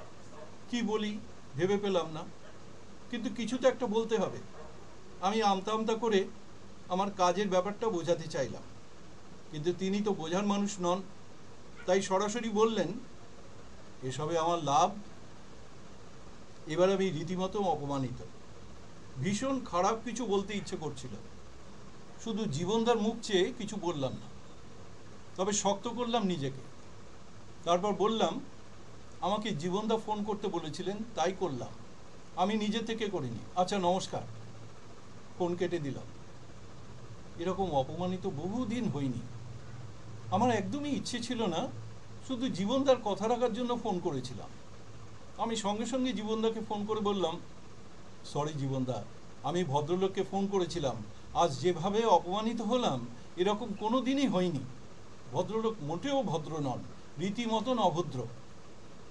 কথাটা বলে আমি বিস্তারিতভাবে ভদ্রলোকের সঙ্গে যা যা কথা হয়েছিল এবং ভদ্রলোক যা যা বলেছিলেন সব কিছু জীবনদাকে জানালাম। জীবনদা একটু থেমে বললেন, সে কি? আমি দুঃখিত তোমাকে এইভাবে অপমানিত হতে হলো বলে। মনে মনে ভাবলাম এখন তো খারাপটা হয়েই গেছে, আর দুঃখিত হয়ে লাভ কি? জীবনদা বললেন, দাঁড়াও, বাবারও বাবা আছে, আমি আমার এক বন্ধুকে ফোন করছি, তার কথায় সে ওঠে বসে। এই কথা বলে জীবনদা ফোন রেখে দিলেন। আমি সত্যি এ ব্যাপারে আর কোনোভাবে এগোনো হোক চাইছিলাম না। কে কাকে শাসন করবে, দু কথা শুনিয়ে দেবে, এসব শুনে আমার কি লাভ? আমি তো সত্যিই দল ভালোবাসি না। আমি চুপচাপ থাকলাম। দুদিন পর সেই ভদ্রলোক যিনি আমাকে অপমান করেছিলেন তিনি ফোন করে বললেন, আমি একটা ঠিকানা দিচ্ছি আপনাকে, আপনি এই ঠিকানায় চলে আসুন একদিন। আমি বললাম, এটা কার ঠিকানা? ভদ্রলোক বললেন, এটা আমার বাড়ির ঠিকানা, যেদিন আসবেন একটা ফোন করে আসবেন। ভাবলাম এ তো মহাজ্বালা, আমি মরতে কেন যাব সেখানে? আমার কোনো দরকার নেই। বুঝলাম ভদ্রলোক চাপে পড়েছেন। একদিন ফোন করে ভদ্রলোকের বাড়ি গেলাম। সকাল 11টা, বিশাল বড় হলঘর, অনেক মানুষ সেখানে বসে আছেন, কেউ কেউ আমার থেকে বড়, কেউ ছোট। আমি সেই মানুষজনের একজনকে সেই নাম ডাকলা ভদ্রলোকের নাম বললাম। ইশারায় আমাকে চিনিয়ে দেওয়া হলো সেই মানুষটাকে যিনি আমাকে অপমান করেছিলেন। আমি ভদ্রলোকের কাছে গেলাম, আমার নাম বললাম। তিনি আমাকে একটা চেয়ারে বসতে বললেন, কয়েকজনের সঙ্গে পরিচয় করিয়ে দিলেন আমার। আমি একটা চেয়ারে বসলাম। সেখানে নানা বিষয়ে কথা হচ্ছিল, নানা রকম তত্ত্বকথা, তার বেশিরভাগই আমার মাথার উপর দিয়ে যাচ্ছিল। আমি চুপ করে থাকলাম আর মনে মনে ভাবলাম, এই কোন জায়গায় এসব পড়লাম রে বাবা, আমি তো এসব কিছুই চাইনি। প্রায় আধ ঘন্টা মতন বসে থাকলাম, সকলের কথা শুনছিলাম, বোঝার চেষ্টা করছিলাম, কিন্তু বুঝতে পারছিলাম না। তাছাড়া ওদের আলোচনা খুবই নিরস লাগছিল আমার। একসময় ভদ্রলোক আমার কাছে এসে বললেন, এবার তো চিনে গেলেন জায়গাটা, প্রত্যেক রবিবার আমাদের এখানে এরকম জমায়েত হয়, পণ্ডিত মানুষজন এরা সবাই, আস্তে আস্তে সকলের সঙ্গে আপনার পরিচয় হবে, আপনিও অংশগ্রহণ করবেন আলোচনায়। আমি চলে এলাম গুটি গুটি পায়ে। মনে মনে ভাবছিলাম, এতে কি হবে আমার? এত তত্ত্বকথা আমার ভালো লাগে না। বাড়িতে ফিরে এসে জীবনদাকে ফোন করে সব কথা জানালাম। জীবনদা বললেন, যোগাযোগটা রেখো ওদের সঙ্গে, উন্নতি হবে তোমার। আমি নিয়ম করে যেতে থাকলাম সেখানে। প্রত্যেক রবিবার একেবারে পেছন দিকেই বসে থাকি, কোনো কথা বলি না, শুধু চুপ করে বসে থাকি পেছনে, আর ওদের ওইসব তত্ত্ব সর্বস্ব কথা শুনি। তাতে কোনো উৎসাহ পাই না, আমার সত্যি বলার কিছু থাকে না, আমি কি বলবো? এইভাবে চলতে থাকলো। আমি নিয়ম করে রবিবার যাই, হলঘরের একেবারে পেছনে গিয়ে বসে থাকি, আধ ঘন্টা থেকে আবার চলে আসি। তবে মাঝে মধ্যে একাত্রা রবিবার বাদ পড়ে যেত। একটা মাছকে জল থেকে তুলে ডাঙায় রাখলে যেরকম হয় আমার, সেই রকমই লাগতো ওখানে গিয়ে বসে থাকতে। একটু ভালো লাগতো না, তবুও যেতাম জীবনদার সম্মান রাখার জন্য। তবে মনে মনে ভাবতাম, জীবনদাকে যে ভদ্রলোক চেনেন সেটা তো ভদ্রলোক আমার কাছে স্বীকার করলেনই না, তাহলে আর জীবনদার মান সম্মান নতুন করে আর কি বা ক্ষুণ্ণ হবে? প্রায় 2-3 মাস হয়ে গেল, ভদ্রলোক এর মধ্যে একটা কথাও আমার সঙ্গে বলেননি। এমনকি জীবনদাকে যে উনি চেনেন সেটাও প্রকাশ করেননি আমার কাছে। যাই হোক, তবুও যেতে থাকলাম আমি। এর মধ্যে একটা খারাপ ব্যাপার ঘটে গেল। সেই প্রভাবশালী ভদ্রলোক যার চাপে এই অভদ্রলোকটি আমাকে ডাকতে বাধ্য হয়েছিলেন, তিনি মারা গেলেন। জীবনদা খবরটা দিলেন আমায়। শুনে খারাপ লাগলো আমার। একদিন ফোন করলেন অভদ্রলোক মানুষটি, সামনে রবিবার অবশ্যই আসবেন, মিস করবেন না, আপনি তো আবার মাঝে মাঝে ডুব মারেন। ভাবলাম এত জরুরি ফোন কেন? আমি তো গিয়ে চুপ করে বসে থাকি, কোনো কিছুতেই অংশ নিই না। ফোন করে জরুরি তলব মানেটা কি? গেলাম সামনে রবিবার, দেখলাম সেই যিনি মারা গিয়েছিলেন তার জন্য স্মরণসভা হচ্ছে। এর জন্যই ফোন করে জরুরি তলব। সভায় অনেকে স্মৃতিচারণ করলেন। আমার কোনো স্মৃতি ছিল না, কারণ সেই প্রভাবশালী ভদ্রলোককে আমি দেখিইনি, তাই স্মৃতিচারণের প্রশ্নই নেই। সেদিন প্রায় 1 ঘন্টা অনুষ্ঠান ছিল। শেষ দিকে খুব বোরিং লাগছিল, কিন্তু থাকতে হলো সারাক্ষণ। পরের রবিবার থেকে আবার যথারীতি সেই সব তাত্ত্বিক আলোচনায় হাজিরা শুরু হয়ে গেল। আমি যেতে থাকলাম আগের মতো, যথারীতি ভালো না লাগা, কিন্তু কি করব জীবনদার কথা ভেবে, তবুও যেতে থাকলাম নিয়ম করে। ক্রমশ আমার বিরক্তি শুরু হয়ে গেল ভেতরে। আমি 0.5 ঘন্টা করে থাকতাম, সবাই বুঝে নিয়েছিল আমি 0.5 ঘন্টার অতিথি। এবার একটা বুদ্ধি খাটালাম, ভাবলাম সময়টা আস্তে আস্তে কমাতে হবে। একদিন 25 মিনিট থেকে উঠে পড়লাম, দেখলাম কেউ কিছু মনে করলো না। পরের রবিবারেও এইরকম 5 মিনিট কম থাকলাম, কেউ কিছু বলল না। সবাই বোধহয় আস্তে আস্তে বুঝে যাচ্ছে আমি 0.5 ঘন্টা করেই থাকছি। আসলে বোধহয় 5 মিনিট কমটা কেউ ধরতে পারছে না। পরের রবিবারটা গেলাম না। মাঝে মাঝে আমার অনুপস্থিতি লোকে জানে, সুতরাং সেটা নিয়ে কেউ কথা বলবে না। তারপর রবিবার গেলাম, সেবার 22 মিনিট থাকলাম, মানে 3 মিনিট কমালাম। দেখলাম কিছু অন্যরকম ঠেকলো না কারোর কাছে। এর পরের 2টো রবিবারও 22 মিনিট কাটালাম। তারপরে রবিবার না যাওয়া। এইভাবে একদিন সময়টা 15 মিনিটে নামিয়ে আনলাম। মাঝে মধ্যে একটা রবিবার বাদ একটা সুন্দর খেলা চলতে থাকলো আমার মধ্যে। কিন্তু সব খেলারই একটা শেষ আছে। সেদিন ছিল রবিবার, আমি গিয়েছিলাম সেখানে। যথারীতি সকলের পেছনে গিয়ে বসলাম। তাত্ত্বিক আলোচনা শুরু হলো নিয়ম মাফিক। মনে মনে ঠিক করলাম আজও 15 মিনিট বাদে কেটে পড়ব। সময় কাটছে না, বারবার ঘড়ির দিকে তাকাচ্ছি, মনে হচ্ছে ঘড়ির কাঁটা এক জায়গায় দাঁড়িয়ে আছে। এবার উঠে পড়ার সময় হলো। আমি উঠে দাঁড়ালাম, দরজা দিয়ে বেরোতে যাব, এমন সময় সেই অভদ্রলোক ডাকলেন আমায়। শুনুন। আমি গেলাম ওর কাছে। বললেন সামনের রবিবার থেকে আপনাকে আর আসতে হবে না। বোধহয় আমার চালাকিটা ধরতে পেরেছেন ভদ্রলোক। আমি ঘাড় নেড়ে মাথা নিচু করে চলে এলাম। আমার খুব খারাপ লাগলো, খুব অপমানিত বোধ করলাম। নিজেকে প্রশ্ন করলাম, কেন অপমানিত লাগছে? আমার তো ভালো লাগছিল না ওখানে যেতে। আমি তো মুক্তি পেতে চাইছিলাম, সেটাই তো হলো শেষমেশ। আমার তো খুশি হওয়া উচিত, কিন্তু তবুও খুব খারাপ লাগছিল। বাড়ি ফিরে কিছুক্ষণ চুপ করে নিজের ঘরে বসে থাকলাম। তারপর জামা প্যান্ট পরে বেরিয়ে গেলাম বাইরে। আমার বাড়ি থেকে 10 মিনিট দূরে একটা নদী ছিল। আমি নদীর কাছে চলে গেলাম। নদীর পাশে একটা গাছ, তাতে নানা রঙের পাখি আসে, কোনোটা লাল কিংবা নীল অথবা সবুজ। আজ যেন পাখির মেলা বসেছে। ওরা বোধহয় আমার কষ্টটা বুঝতে পেরেছে, তাই এত সমবেত উচ্ছ্বাস, আমাকে ভালো রাখার এক অন্তহীন প্রচেষ্টা। আমি বসলাম কিছুক্ষণ, বেশ খানিকক্ষণ, প্রায় 30 মিনিট। ভেতরটা ফাঁকা হয়ে গেল। এখন থেকে প্রত্যেক রবিবার সকালের দিকে আমি নদীর কাছে চলে যাই। কেউ থাকে না তখন, শুধু আমি। 0.5 ঘন্টা বসে থাকি, লেখালেখি করি, কখনো গল্প, কখনো কবিতা।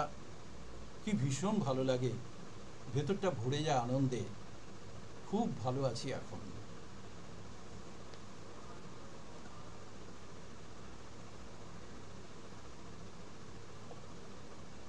ধন্যবাদ তপনদাকে। আমরা শুনলাম ভীষণ সুন্দর একটি গল্প বহিষ্কার, এবং এই গল্পটি নিয়ে এখন আলোচনা করার জন্য আমি অনুরোধ করব গৌর বৈরাগীকে। তপনদা, হ্যাঁ বলো। এই গল্পটা কি কোথাও দিয়েছেন ছাপার জন্য? হ্যাঁ, প্রকাশিত। ও আচ্ছা, আপনি তো হতাশ করলেন আমায়। হ্যাঁ গৌরদা বলুন। হ্যাঁ, মানে তুমি হতাশ হলে আর কি। হ্যাঁ, ভাবলাম সাত সংখ্যার জন্য চেয়ে নি। হ্যাঁ, সম্পাদকরা কিরকম মুখ পেতে বসে থাকে। হ্যাঁ হ্যাঁ হ্যাঁ হ্যাঁ, একদম মুখ পেতে বসে থাকে ওরা। তো জালে মাছ উঠলেই তারা বেছে নেয় আর কি। এখানেও তাই হয়েছে। যেমন ভরত সরকারও তাই হয়েছিল। গল্প শেষে আমি যখন চাইলাম আপনি বললেন দেওয়া হয়ে গেছে। যাই হোক, তপন রায়চৌধুরী বেশ কিছুদিন গল্প পড়ছি, ওর গল্প লিখছেন। বহিষ্কার, গল্পটির নাম হচ্ছে বহিষ্কার। আপাত দৃষ্টিতে এর মধ্যে কোনো গল্প নেই বলে মনে হয়। এরকম গল্প যে লেখা হয়নি তা নয়, কিন্তু এটা একটা অন্য আঙ্গিক, অন্য ভাবনা, অন্য বিষয়। আবার কিছু গল্পহীন গল্পও কিন্তু নয় এটা, কিন্তু যে ট্রিটমেন্টে গল্পটা এগিয়েছে চমৎকার টেকনিক। এবং আপনি দেখবেন এই গল্পটার মধ্যে কোনো তৎসম শব্দের কোনো সমাহার নেই, একদমই প্রায় নেই।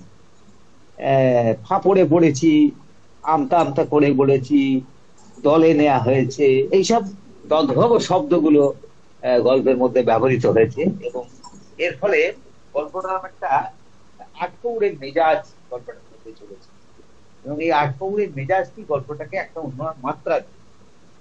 এবং আমরা বুঝতে পারছি যে এরকম আমাদের জীবনে এরকম ঘটনা ঘটে যে দলে বেড়ে যাওয়া।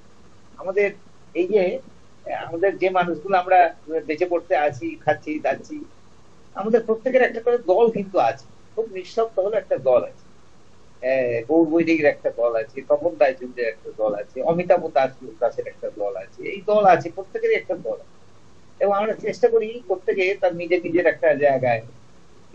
কিন্তু মজাটা হলো এই দল কিন্তু আমাকে ভিড়তে দেয়, সেই দল কিন্তু আমাকে আলাদা করে রেখেছে। এক্ষেত্রে তাই হয়েছে। যখন এই চলে যাচ্ছে, মিশতে যাচ্ছে, সে একদম শেষে বসছে এবং 8 ঘন্টা তত্ত্বকথা চলছে। এবং এটা তত্ত্বকথায় যে মানুষ সাধারণ আটপৌড়ে খুব সহজ সরল একটি মানুষ, এবং আমাদের জীবনযাপনে যে চারপাশ থেকে যে ঘটনাগুলো দেখা নেব না ঘটনাগুলো ঘটে, তার মধ্যে অনেক তত্ত্বকথা, কিন্তু তত্ত্বকথার জীবন, এই লোকটি জীবন হচ্ছে, এই যে লোকটি জীবন হচ্ছে, কিন্তু আমাদের চারপাশে জীবন নেই।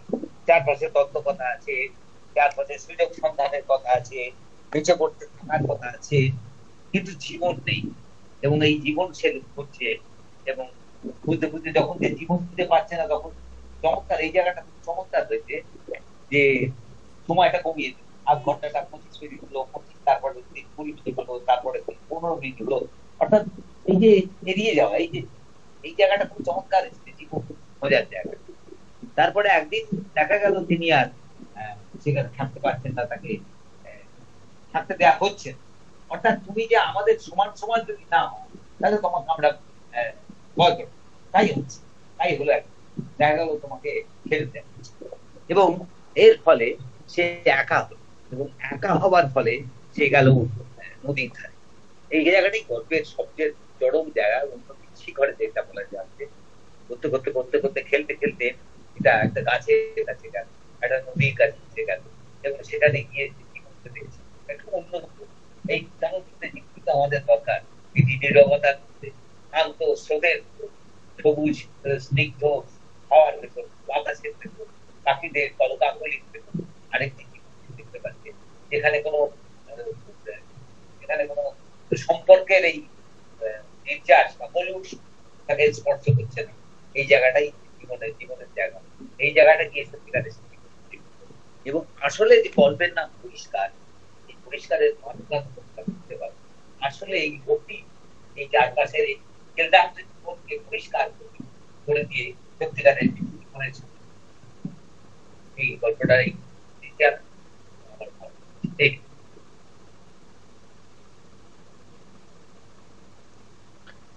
ধন্যবাদ গৌরদাকে। আমরা শুনলাম তার অসম্ভব ভালো আলোচনা। এখন এই 4টি গল্প নিয়ে আলোচনা করার জন্য অনুরোধ করব অমিতাভ দাসকে। আমার কথা শোনা যাচ্ছে পরিষ্কার? হ্যাঁ, পরিষ্কার শোনা যাচ্ছে। আচ্ছা, আলোচনা বিশেষ করার কিছু নেই, খুব সংক্ষেপে 2-1 কথায় বলবো। কারণ যারা আলোচনা করেছেন এত চমৎকার আলোচনা করেছেন, গল্পের সঙ্গে সঙ্গে আমরা আলোচনাও শুনি এবং আলোচনা আমাকে খুব সমৃদ্ধ করে এবং নিশ্চয়ই আপনাদেরও সমৃদ্ধ করে। আলোচনা আসলে গল্পের অনেকগুলো দিক খুলে দেয়, দরজা জানলাগুলো খুলে দেয় এবং আমরা নতুন করে যেভাবে ভাবছিলাম সেই আমার ভাবনা একরকম থাকলো, কিন্তু আলোচক যখন আমাকে ভাবালো তখন হয়তো আরেকটা দিক খুলে দেয়। বা গল্পকার যেভাবে লেখেননি, গল্পকার হয়তো ভাবেননি, কিন্তু আলোচক তাকে দেখিয়ে দিল যে আমরা এইভাবে ভাবলাম গল্পটা নিয়ে আর কি। তখন সেখান থেকেও আরেকটা দিশা আমরা দেখতে পাই এবং গল্পটা তখন অনেক বেশি ব্যঞ্জনাধর্মী, অনেক বেশি প্রকাশযোগ্য, অনেক বেশি ভাবুকতাময় হয়ে ওঠে, অনেক দিকে ছড়িয়ে পড়ে। আজকের একটা বিশেষ ব্যাপার হচ্ছে 4টি গল্প এবং 4টি বিশেষ বয়সের, এবং সবচাইতে বয়সে একেবারে কনিষ্ঠ মানে নবীন ফাল্গুনী, আর আমাদের এই দিক থেকে আর কি সব গল্পকারদের মধ্যে আজকে যিনি জ্যেষ্ঠ বয়সে তিনি তপন রায়চৌধুরী। 4জনে 4টি গল্প আমরা শুনলাম, কিন্তু কোথাও একটা যোগসূত্র ছিল গল্পের মধ্যে। খুব দুর্বল লেখা বা অনেক লেখা হয় যে এই সময় নষ্ট হলো, কি শুনলাম, এরকম তো হয়। আমরা তো গল্প শুনি মানে গল্প নিয়ে আমরা যাপন করি। মানে আলোচনা শুরুর আগে আমি বলছিলাম যে এখানে যারা গল্প শুনি, অনলাইনে হোক বা অফলাইনে হোক, বা আমরা যারা ছুটে ছুটে চলে যাই গল্প শুনতে চুচুড়ায়, চন্দননগরে বা আরো দূরে দূরে, আমরা শুধু গল্পকে ভালোবাসি বলে গল্প শুনতে যাচ্ছি, অন্য কিছু না, আমাদের গল্প শুনতে হবে। ওই যে গল্পের রস আমরা আহরণ করে নিয়ে আসি, সেটা হয়তো আমাদের 1 সপ্তাহ, 10 দিন, 15 দিনের একটা খোরাক। মাথার মধ্যে অনেক গল্প থাকে, আমারই কাজ করে যে গল্প মাথার মধ্যে কিন্তু নানা রকম প্রশ্ন চিহ্ন তুলে ভাবতে থাকি। তো আজকের একটা বিশেষ ব্যাপার হচ্ছে 4টি গল্প আমার ব্যক্তিগতভাবে গল্পের পাঠক হিসাবে বা শ্রোতা হিসাবে ভালো লেগেছে। গল্পের শুরুতে ফাল্গুনী পান্ডার গল্পের শুরুতে প্রিয়াঞ্জলি একটা পরিচয় দিয়েছিল ফাল্গুনী পান্ডা সম্পর্কে, যে গৌর বৈরাগী এবং শতদ্রু মজুমদারের হাত ধরে তার গল্পে আসা, এবং এটা যে কতটা তাৎপর্যবাহী।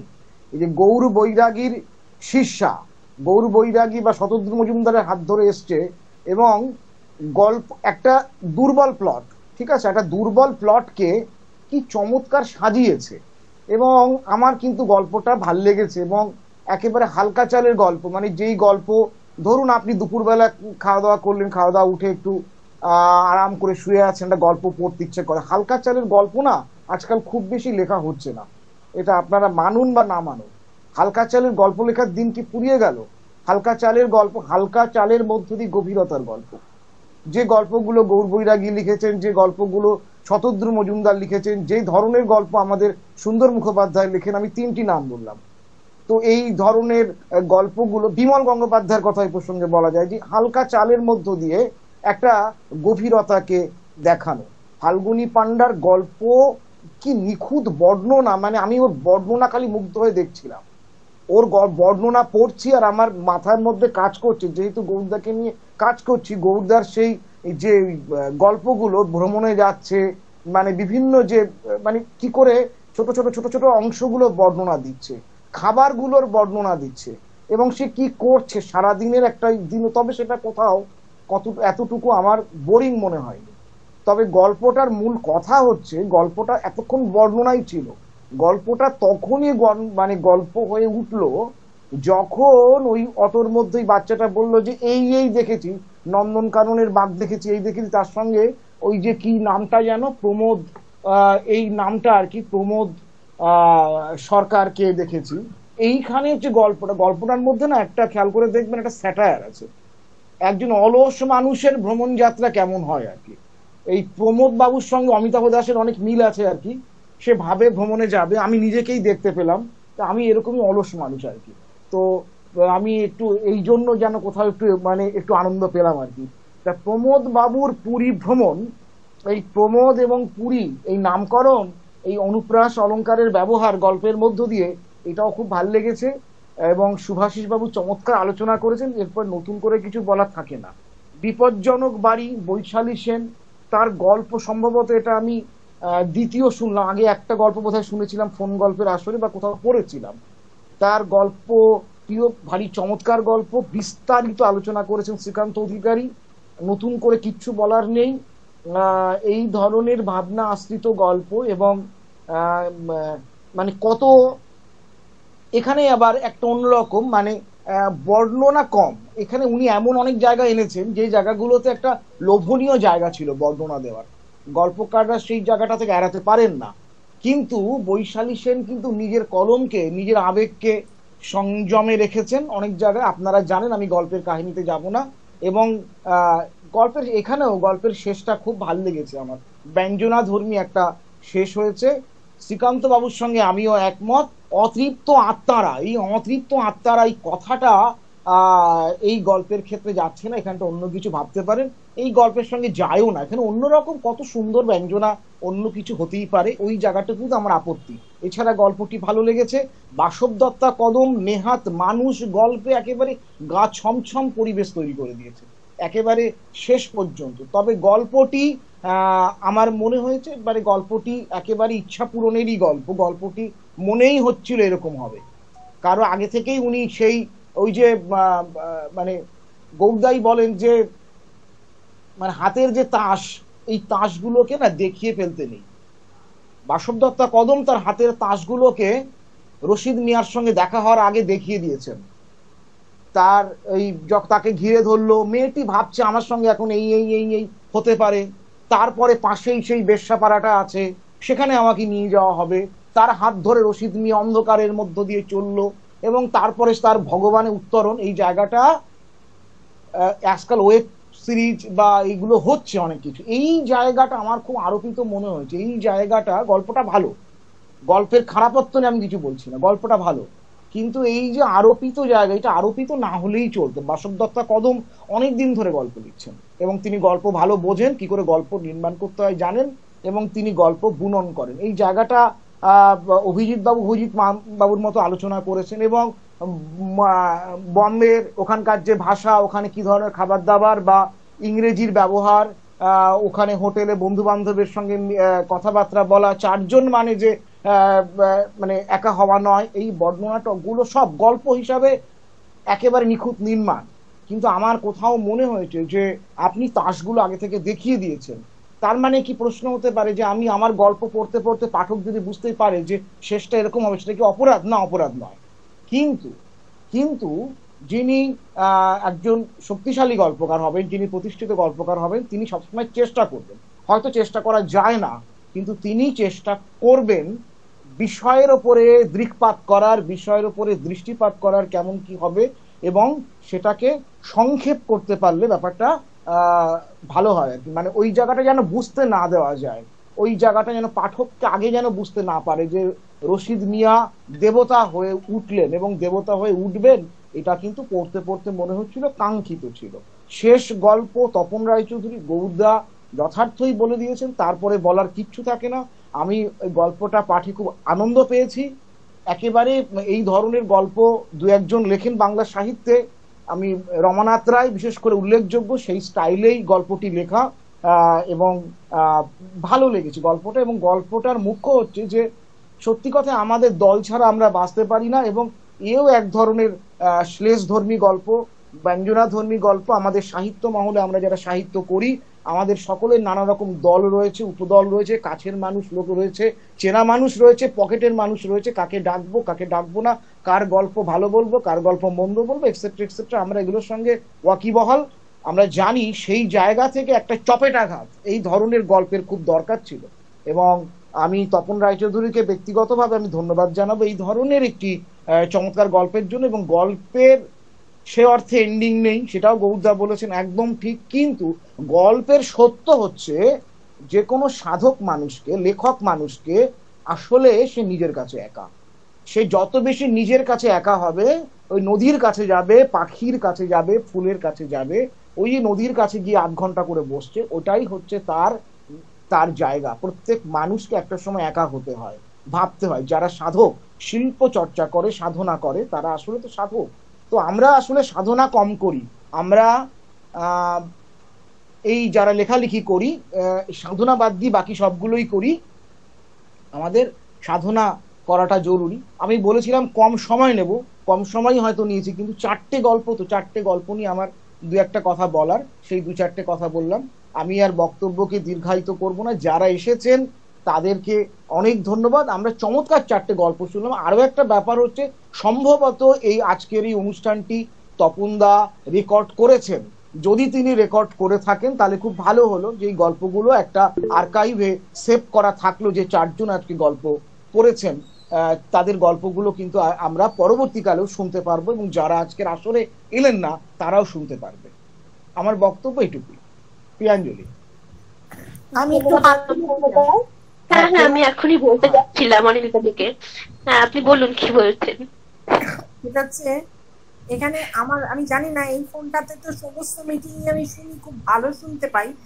আজকে কি কারণে ভীষণ আস্তে আওয়াজটা আসছে। হ্যাঁ আজকে আমারও শুনতে অসুবিধা হয়েছে, আমারও কিন্তু আজকে প্রবলেম করেছে। বিশেষ করে গৌরদার আলোচনা খুব কষ্ট করে শুনতে হয়েছে।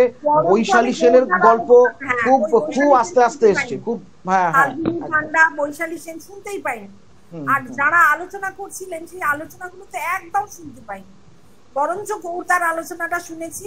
আর কানের মধ্যে ফোন চেপে ধরে ওই তপনদার গল্প আর বাসক দত্তার গল্প দুটো শুনলাম।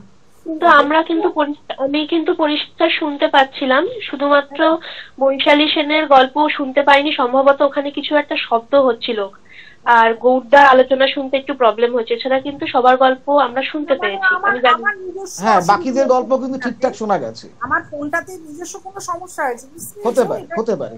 এই যে রেকর্ড হচ্ছে শুনে যে কি আরাম পেলাম সেটা বলবার জন্য আর কি হাতটা তুললাম, যে রেকর্ড হচ্ছে আমি এবার ভালো করে শুনবো, ভালো করে শুনবো। খুব ভালো, খুব আনন্দ। আচ্ছা অন্য কেউ কিছু বলবে কিনা? হ্যাঁ অন্য যদি বলেন আপনারা এই 4টি গল্প নিয়ে বলতেই পারেন, তা না হলে আজকে অনুষ্ঠান শেষ করব।